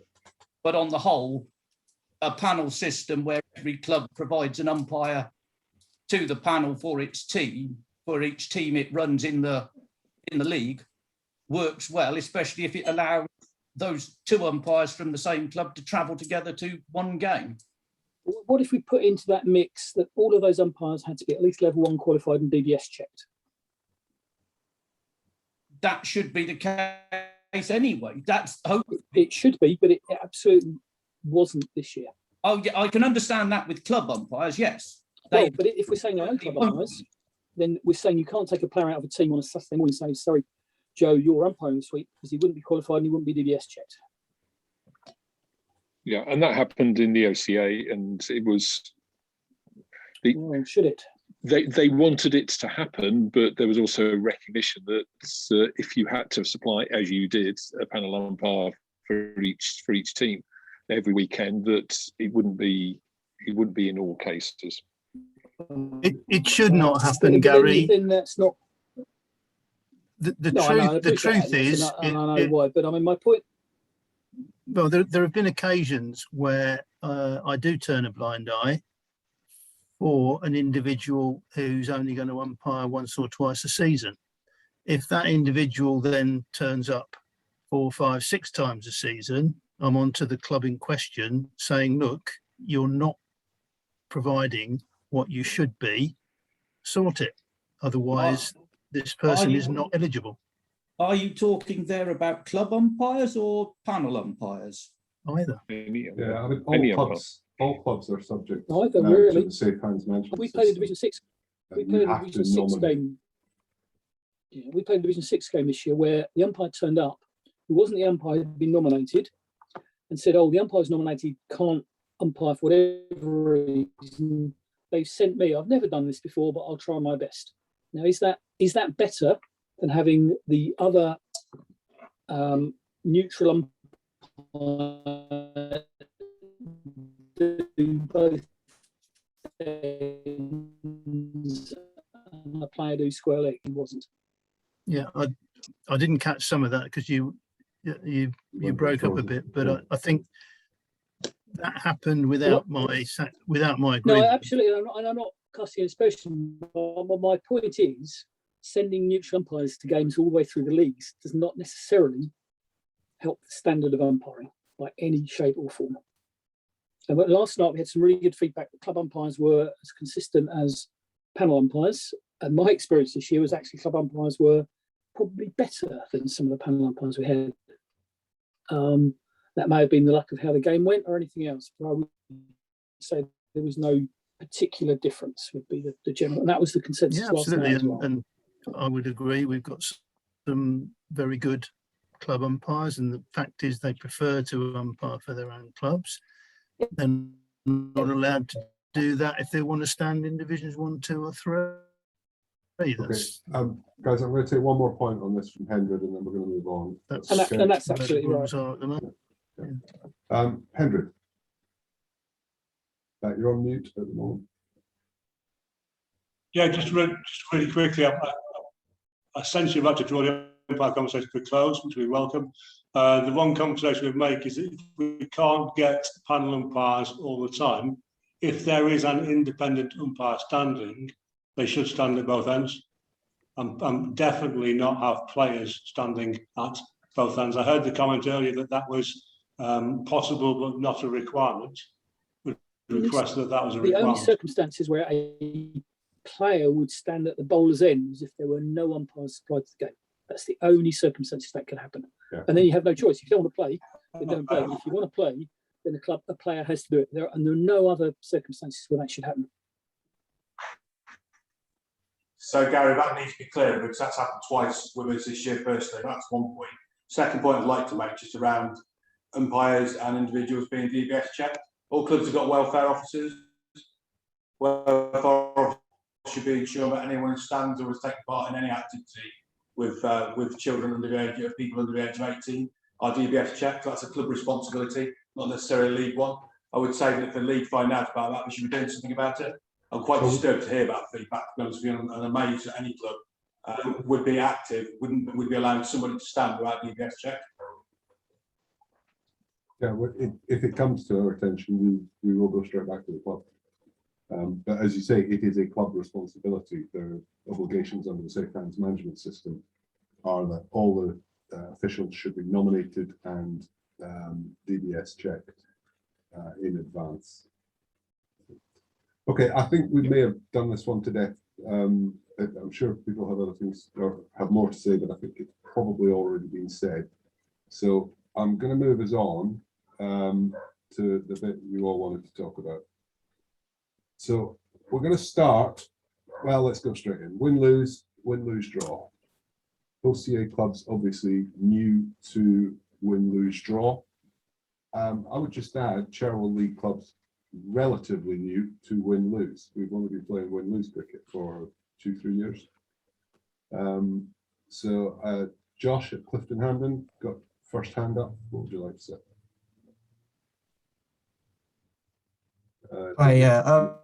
So yeah, there's obviously slight mixed views at the club, but can you hear me? Yeah, we got you. Yeah. Yep. Yeah. So there is mixed views amongst club members, but overall the consensus is we're quite happy with the mixed format. I think it works quite well. We only had one draw this year, and that went down to 9 wickets. So from our perspective, we thought was worked pretty well. The only thing I would say is at one point we batted for half our overs and then it rained and then there was no revision in the score as well. So we wonder if that could be looked at. So then the team chasing second was like at an advantage. Okay. Yeah, I mean, rain's a bugger. It messes up every game. If it rains, we can't get it right. But it's a fair point. And, it's something we can look at, but it's a difficult one. Whenever it rains, somebody feels aggrieved. I think it's fair to say, whether it's a team who bats first and's got a lot of runs, or a team who's second with 10 runs from winning or something. If it rains, it screws the game over. And it's very little. Whatever we do, it won't satisfy everybody, but it's certainly worth looking at. Andrew. Mute button again. Yeah, done it. Okay, Done it. Wasn't ready for you. Just first off, just a quick point for clarification. Cherwell Div 1, 2, 3 play the same rules as home counties? Yes. Yes, no. The win, lose, draw in the home counties Rules, is longer. yes. Length of game, no. But is the same. Yeah. Okay. But the win, lose, draw, they have a longer game, so they have a 110 over game in one division and 120 over game in the other division. But yes, they are both win, lose, draw games. Right. Okay. And just to clarify, we play the win, lose games the same days as the home counties do. Yeah. Okay. That's so. That's at that end of the league. At the moment, it doesn't concern Farringdon. We're not worried about it. What we would say is that 5 downwards should be pure win-lose cricket. Go on. I'll play Gabriel. Why? Because we are grassroots cricket. You want to encourage the youngsters into the game. Most youngsters are used to watching T20s and such like. They want to see a result. Draws a result. I'm sorry, draws a result. They don't understand the draw system as so.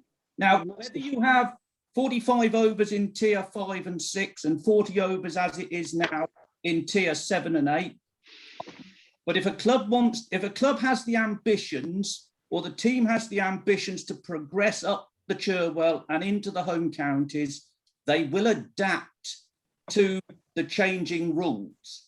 But to have it right through the system, right down the lower levels, really isn't needed.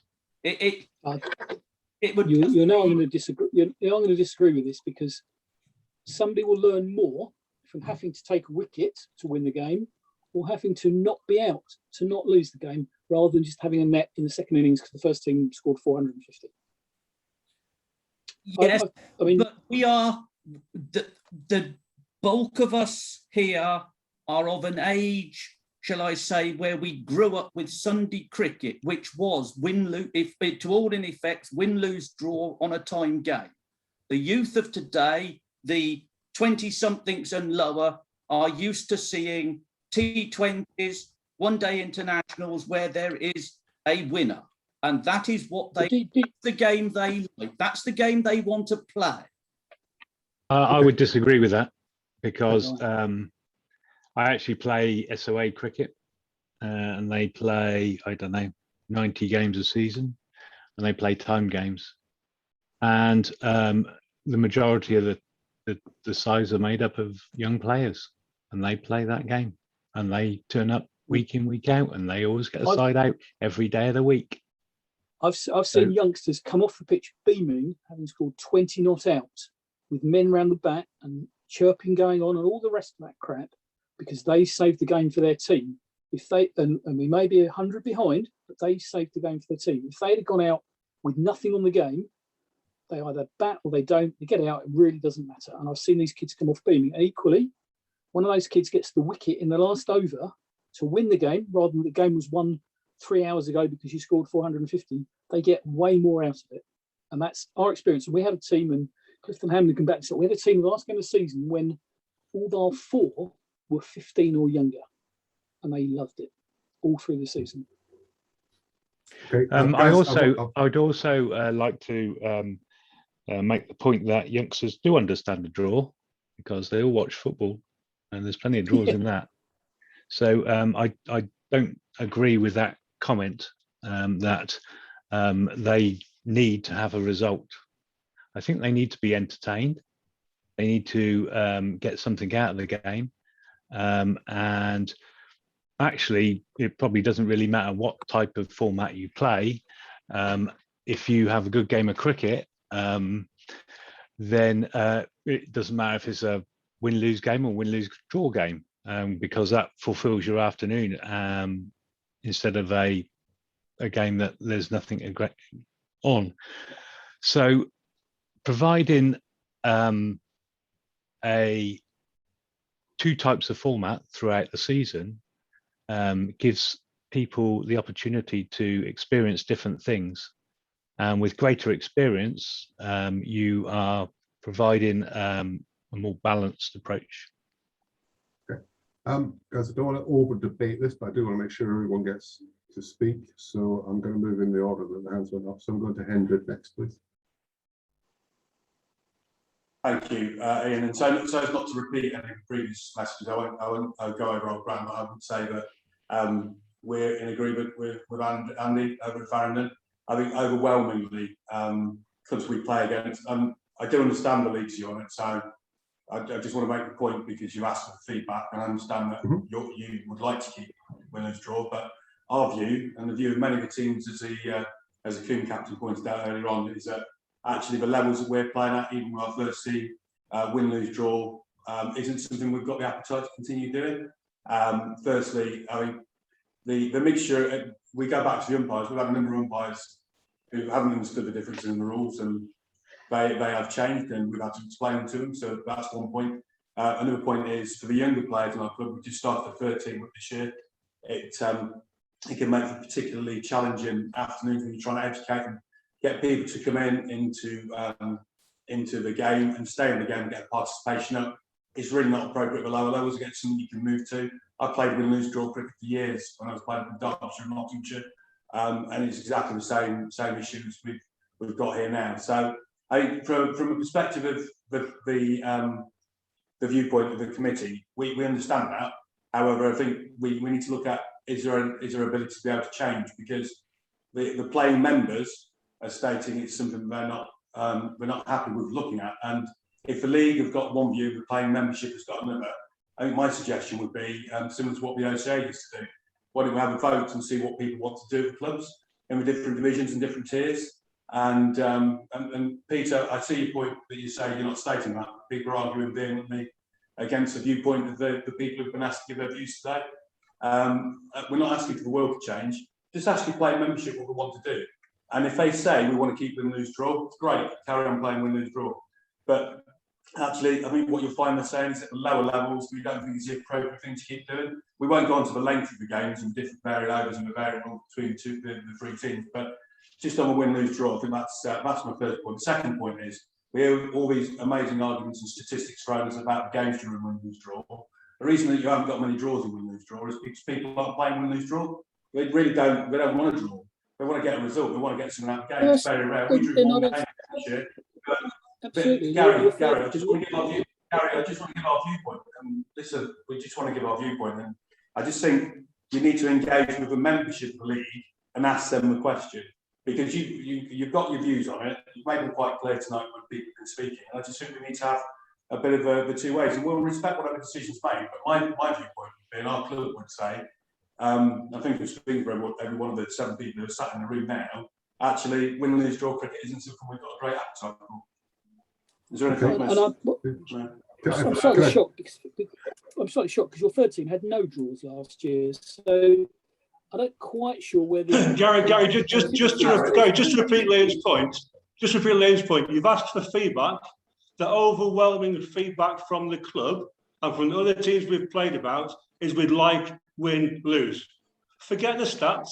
Forget whether you think we should think that or not. You've asked for feedback, you've got it. The request is you put it to a vote to play membership. Okay. No, let me come back on that. A vote to the playing membership is not going to happen.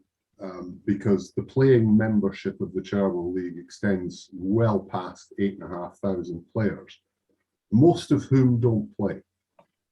The way that the league runs is that you as the club. Sorry, hang on, let me finish. The clubs. Yeah, okay. Yeah, the clubs, that's how we will do it. We will put it to the clubs.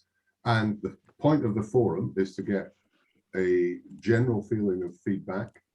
At the AGM, there is an opportunity for clubs to vote on this. So all voting has to be done by clubs, and we charge the clubs with understanding the mood of their own club, and then they vote accordingly.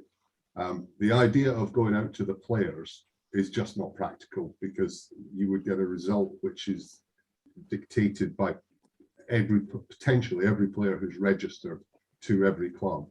And as I say, you're looking at over 8,500 players. We know they don't all play. Some of those guys play once or twice a week. So yeah, the clubs, absolutely.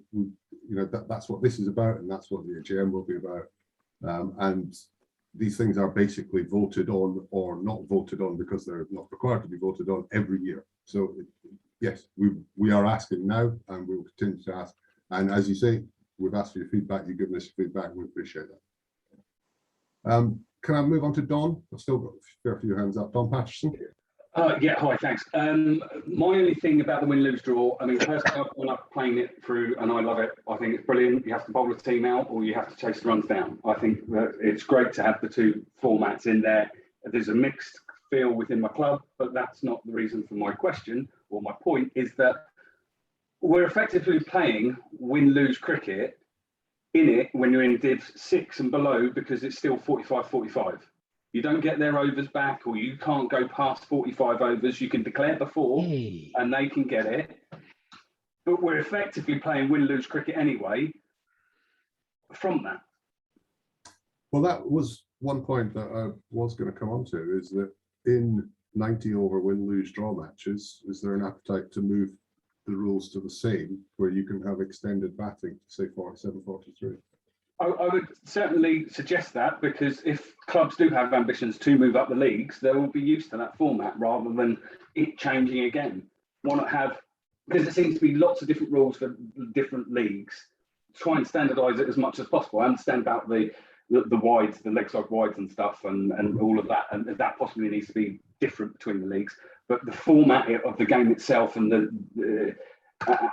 and how the overs are split need to possibly be the same across all of the divisions. Okay. Thanks for that. Dave Summersby.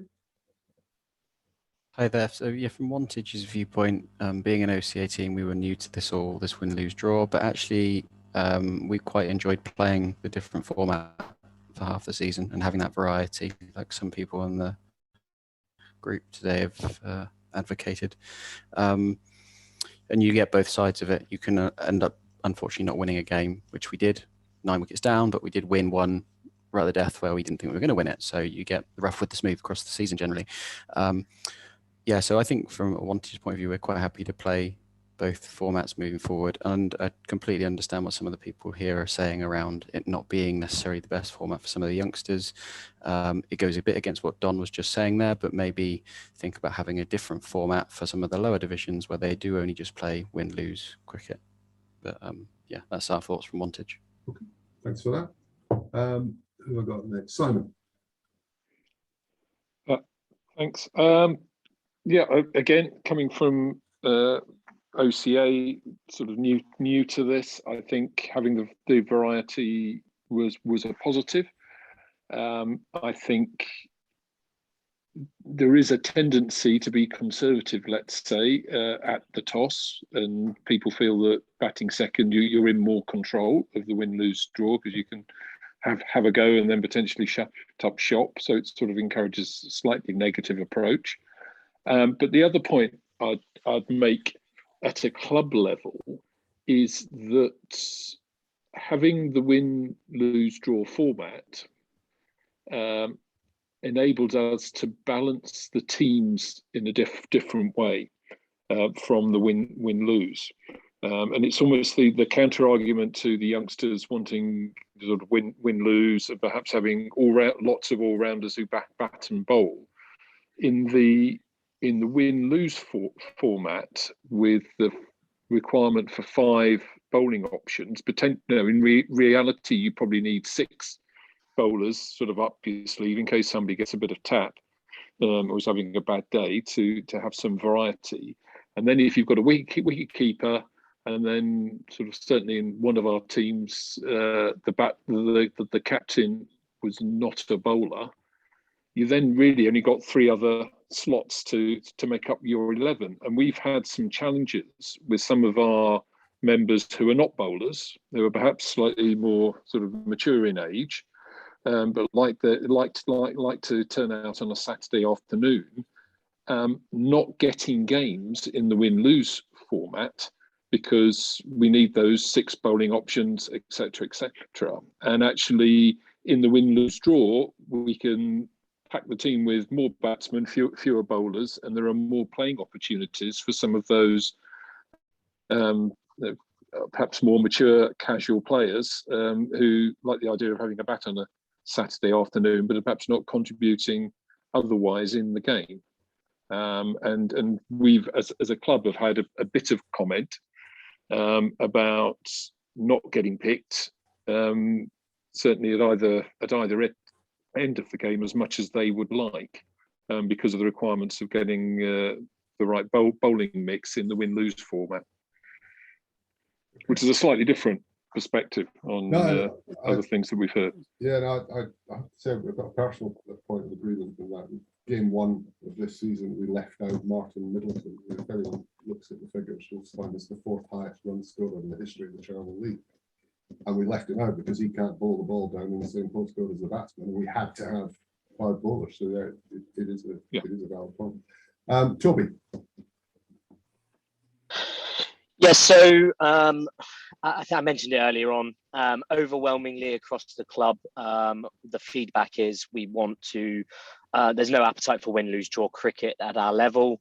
I would say that's for the club and for every team we've played against in Div 8A, including East and West Hendred thirds, Chinner, Golden Sparrows, Dorchester twos, all in agreement, not just the captains, but the players unanimously don't want to play win-lose draw cricket.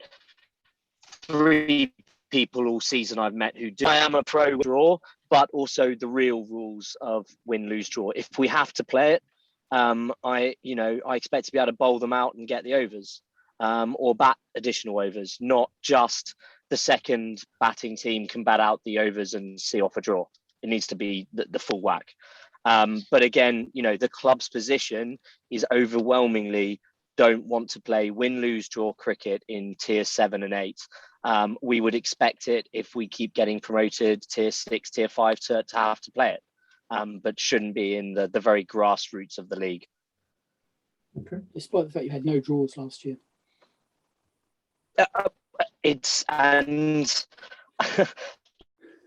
Look, again, I think, as East and West Henders said, you can say the stats, but and this is also coming from someone who isn't anti it. I've played win-lose draw cricket and I enjoyed it. I loved batting against some very chirpy teams from Peckham for 20 overs to see out a draw and having them swearing at me. I loved it. But is that necessarily what we want in Oxfordshire in Division 8 with a load of 14-year-olds from Abingdon School playing? Okay, fair enough. More chat from them, probably. Point is accepted. Definitely get more chat from them. I think pretty much everybody's had a chip in on this one. Anybody wanted to add anything else on that? Okay. We touched briefly on length of matches and the suggestion of I think Toby described it, the full whack of win-lose draw. I get the overs and so on. And I think that was kind of echoed a bit last night as well. Just want to touch on length of matches. But before I do, I just want to give you a little bit of information about a possible route forward next year. As we were expecting to some extent, the bringing together of the 2 leagues has made us an altogether more attractive prospect to other clubs. And we have had applications from 2 new clubs, not in the Oxfordshire area, but more towards the sort of top right. And 3 of the existing team clubs have asked to put in additional teams. Now, under normal circumstances, if someone wants to put an additional team in, providing the ground facilities, etc., are known and inspected, then it's not an issue. It doesn't go to a vote; they just come in. New clubs coming in have to be elected, and we've done our due diligence on them. We've had a look at their accounts, their constitutions, and so on. The committee are happy to recommend them, but it will ultimately be up to you, the clubs, the AGM, to elect them. Assuming that they do come in past years, and the CCL club, legacy clubs will know this, we might get 2 or 3 teams coming in, and normally they wouldn't come in at Division 8 or Division 10 or the bottom, whatever. They'd be slotted in the middle, and by the time you got down to the bottom divisions, it meant some fairly wholesale relegations in order to make room for them. This year, we're proposing to not do that, but to create another division at Tier 3, which we will fill with existing clubs within the league. So there'll be movement up, not down. That will then create space in the middle of the league for these teams to be slotted in. Now, we've done a couple of worked examples on this, and it'll basically reduce the number of teams that are relegated and increase the number of teams that are promoted, which generally seems to go quite well with most clubs. What it will then do is we'll have 2 divisions that stand alone, so Division 1 and 2, 10 teams in each. We'll have 2 divisions in 3, 3A and 3B, 2 divisions in 4, 4A and 4B.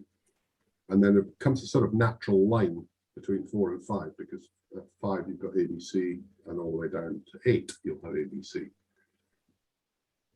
Is there a thought about, let's say, the length of matches, perhaps in Tier 5, which is currently 100 overs, maybe moving to 90? Should we be pushing 100 overs further down? I'm going to go with the room saying no to that, but I'll wait to hear what you have to say. And is it an opportunity perhaps to look at other formats? So I'll leave that out open. I've got 4 hands up already, so I'll start with Toby. I love their chat. Yeah, so feedback from the club is at the lowest tier, we're very happy playing 40 overs each. It seems to work. We'd like to see it progress as we go up the leagues. Okay. So is Tier 7 40 as well? No, Tier 7 is 45. Tiers 5. Great, then we're positive for that. 8 is 40. 8 Yep. is 40, 6 and 7 are 45. Yeah. Great, 5, and we think we're is happy 100. playing. Yep, and we've said, and in 8, 40 is good, and we'd like to play 45, 7 if we go up to 6 as well. Okay. Excellent. Thank you. Andrew? Yeah, Tier 8, happy with 40. That's not a problem. I mean, I suppose it's coming from the OCA where it was a standard 45. Our firsts in Div 5, it might just be them, but I think the consensus there is that 50 is almost too much. It would be preferable to be 45 in Tier 5, and then you would have to start extending the matches, length of matches. It's certainly in Div 4 and above to get yourself ready if you had ambitions for home counties or the top of Cherwell.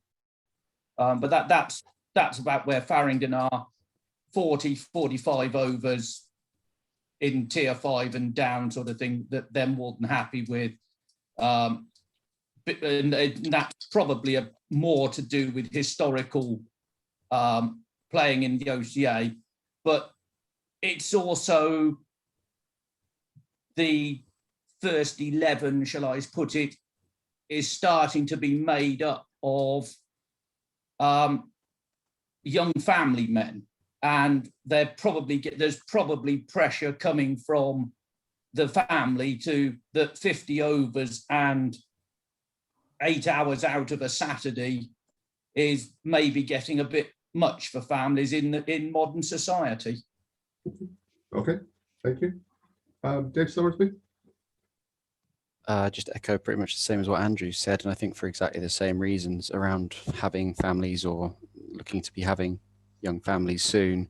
We're coming from 6 at the minute, we're going up to 5 next year, depending on how things get restructured. Playing 45, I think we'd be keen to play 45 again if the opportunity came about to do so. Okay, thank you. Thanks for that. Hendred.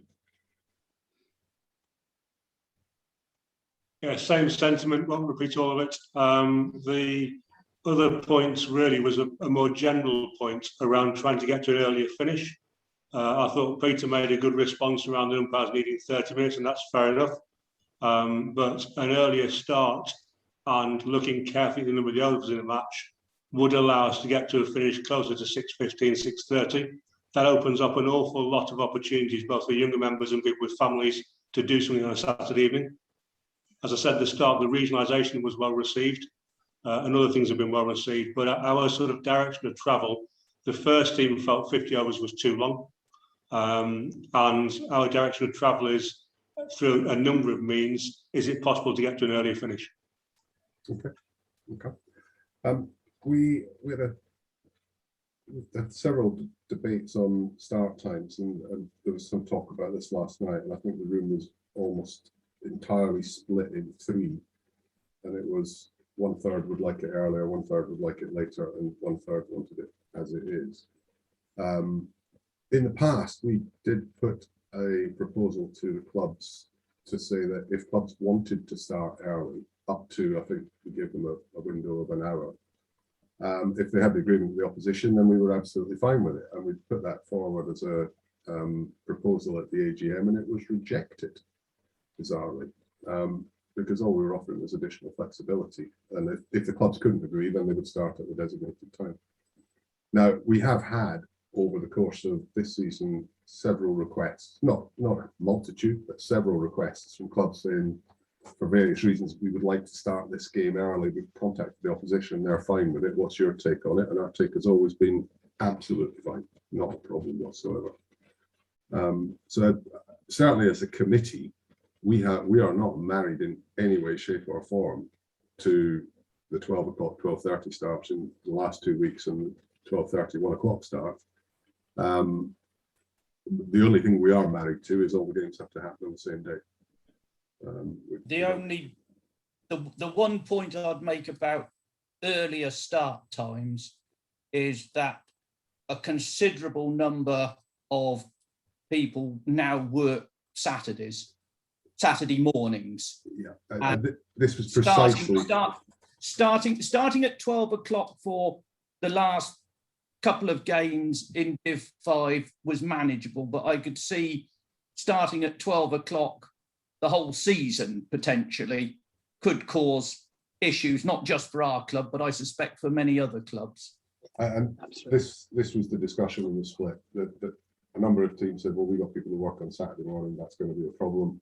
And then similarly to the sentiment Hendred expressed, that other clubs were looking to get earlier finishes because their players wanted to go out at night. I have to say, from my own personal club point of view, we had a few games a little while back that started earlier, and what we found was it reduced our takings in the bar, because as soon as you offered people the opportunity to go out on Saturday night rather than stick around in the club, they went out, and the bar in the club was closing at sort of 8:30 because there's only a few remnants left. I think it's a point, as I say, that we are very flexible on. If clubs come to us and say, we've spoken to the opposition, they're happy, we'd like to start at 11:30 because we're all piling off to the evening reception for somebody's wedding afterwards, we're not going to stop that. It's absolutely fine. Similarly, if someone came back and said, both clubs want to start at 2, we might get a bit nervous about that beyond the midsummer, but just in terms of bringing life into the equation. I mean, to come back to Hendred's point of trying to, as you said, the direction of travel, if that's something that you can talk to your other clubs about, we'll be good with it. Won't be a problem for us. Okay. And that's pretty much everything that we had, unless there's anything else that you would like to raise that we haven't brought in. Andy.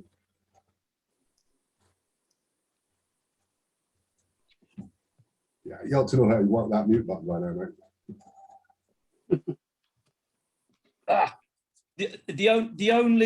I think the only one left on the list from Farringdon, and again, because we are down because it's down in the lower levels, I can understand the reasoning behind it in the upper tiers, but the requirement to remark a crease between innings at sort of tier 5 and below, and if you are doesn't apply.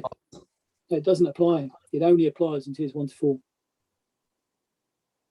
As per the rules, tiers 1 to 4, there's a ruling around penalty if you don't remark your crease 3 times. It doesn't apply around the bottom divisions. In that case, then potentially we've had umpires report that it wasn't remarked. Well, believe we've been penalised. That's a misunderstanding.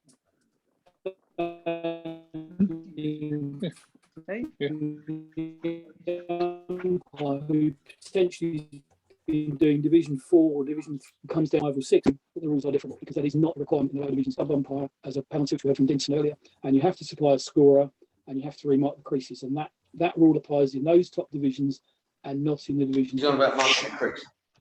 Yeah. Then the 100 secretary looks forward to the email apologising for the final warning. Can I just give you that apology now, because my understanding is 5, but so I apologise unreservedly.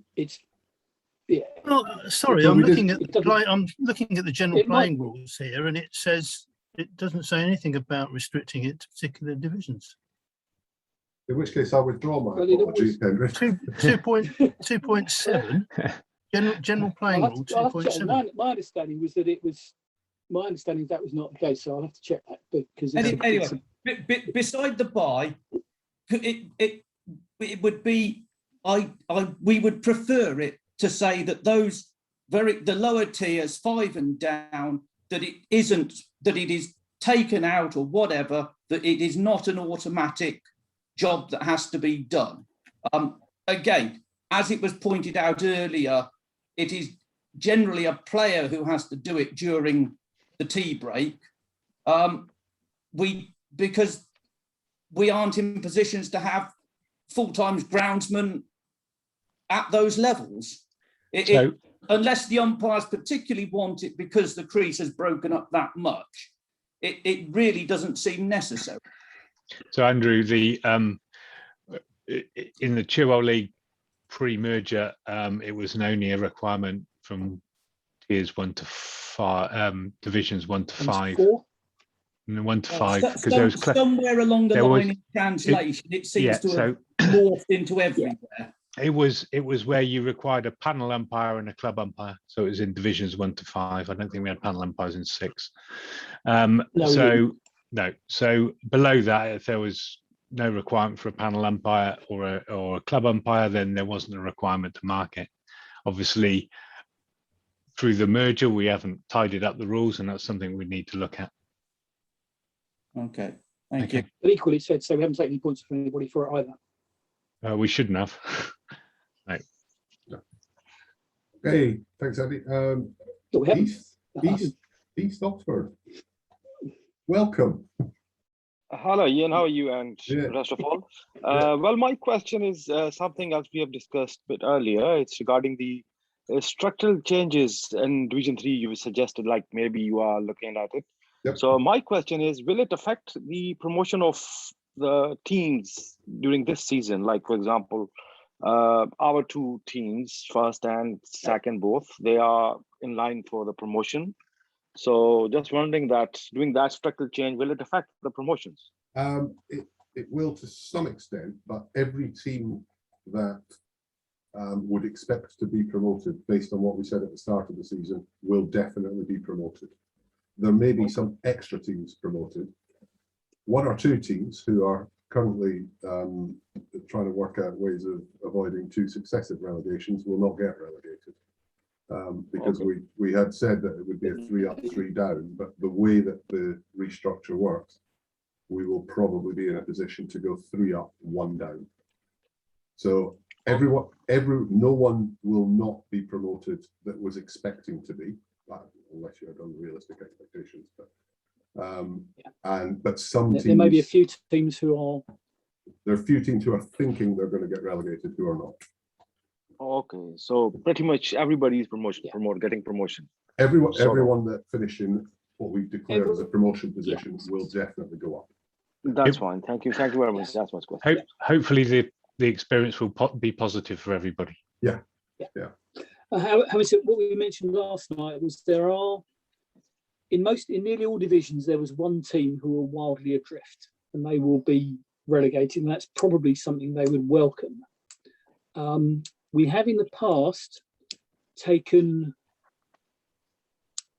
requests from clubs who also feel they're not competitive in a particular division to drop down in the interest of their playing ability, their ability to keep players and everything else, and that will remain. But certainly in nearly every division, you look at them, and there was one team who were a long way adrift of everybody else nearly every time, and they will be relegated. But we have in the past accepted, actually it's better for us if we drop a division because we'll be able to regroup, we'll be able to win a few games rather than getting beaten up every week, and that's good for our getting people to come back next week and everything else, and that remains the case. There are also always some teams who ring us up and say, "I know we only finished 8th, but we still think we should be promoted." Well, that won't be happening. Hendrik, you're next on the list. Yeah, we might list that one out. Yeah. Hendrik? So last couple of points really. Well, one was if it was possible to understand the base of promotion and relegation at the start of the season, numbers of clubs, etc., that'd be helpful. I take from what you said, Ian, sometimes it changes afterwards. But that was one of the points the club had registered to make. Yeah. The other one was, again, a more general direction of travel. It felt as though there were lots of different rules that applied to different teams in different divisions, to different times of the season, with win-lose, draw, etc., around numbers of bowlers, how often they could bowl. We had players going up and down between third, second and first and back again. And it just made it, both for the players and the umpires, quite complicated. So accepting the need in the very higher divisions to be building towards a more professional standard of cricket, but also making the point that the vast majority of people just turning out on a Saturday to enjoy themselves to the maximum extent possible. If you could harmonise rules and keep it simple, so as people moved around teams, that'd be very helpful. Okay, yeah, point taken. Just to come back to your first point, I think, well, promotion, certainly in years gone by, we've always been very clear that a minimum of 2 clubs will be promoted. We have never stated relegation because we are a little bit hostage to fortune there, because it depends on what happens between us and the home counties. So this year it looks as if Cumnor will go up to the home counties and no one will be relegated down from the home counties. Thus, we're able to reduce the number of teams that are relegated. Potentially, however, you could have a season where the winners of the Chairman League were either not accepted or refused the invitation to the home counties, didn't go up, and the bottom 2 teams in the home counties were both Chairman League sides and could come down. And that's a painful year because we've got to make space, and that means people have to go down. But we never back out of the promotion commitment. So at the start of the season, next season, you will know exactly what the minimum number of teams that will be promoted will be. As far as relegation goes, don't finish 9th, because it's a dangerous position depending on what may happen elsewhere. Okay. Anyone else like to? Oh, Don, sorry, hand up. Yeah, mine's just a quick question. The player pool was sort of on the website this year, but nothing came to it. Is that going to be something next year? We're one team club. We do struggle some weeks. Yes. Yeah, between Ian and I, we did discuss this, and there will be a much better mechanism for being able to drag players from other teams and such like. And actually, that's a good point. And it somewhat is beholden on teams if they know they're not going to play one week to make that information available very early on in the week if they know it, because that frees up potentially 18 players who are not getting a game, would like a game, who are then available. But absolutely, we've got every intention of making that a much more easy process and an easy way of getting hold of players to make sure as many games as possible take place. Perfect, brilliant, thank you. It was used a couple of times on request, and I think it was even used last weekend. But yeah, it's something we'll try and make as easy as possible. But we do require teams to cooperate. If they're not going to get a team out, their other 7 players might get a game, or the other 11 they're not playing might get a game. Okay. So well, we pushed on just past the 2-hour mark now. Anybody like to bring anything else out, or can I finally get to my tea? Okay, well, I'll take that as happy. Gentlemen, thank you very much for your time. I know it's a long session, and these go a bit quicker when they're not on Zoom, I have to say. But there are less fights, so that part's good. Thank you very much for coming in. Your views are very much appreciated. We will make all of the sessions available. I've recorded the first 2. We'll make them all available so you can see what other teams were saying and get a feel for what the general mood is on different topics. And we will be discussing all of the output very soon to see where we think there are changes necessary, if there are changes necessary. So many thanks. I'm going to turn off the recording, and I'll let you leave in your own time. And in a couple of minutes, I will end the meeting for all. Thank you very much. Thanks so much. Thanks, Sue. Thank you. Thanks all.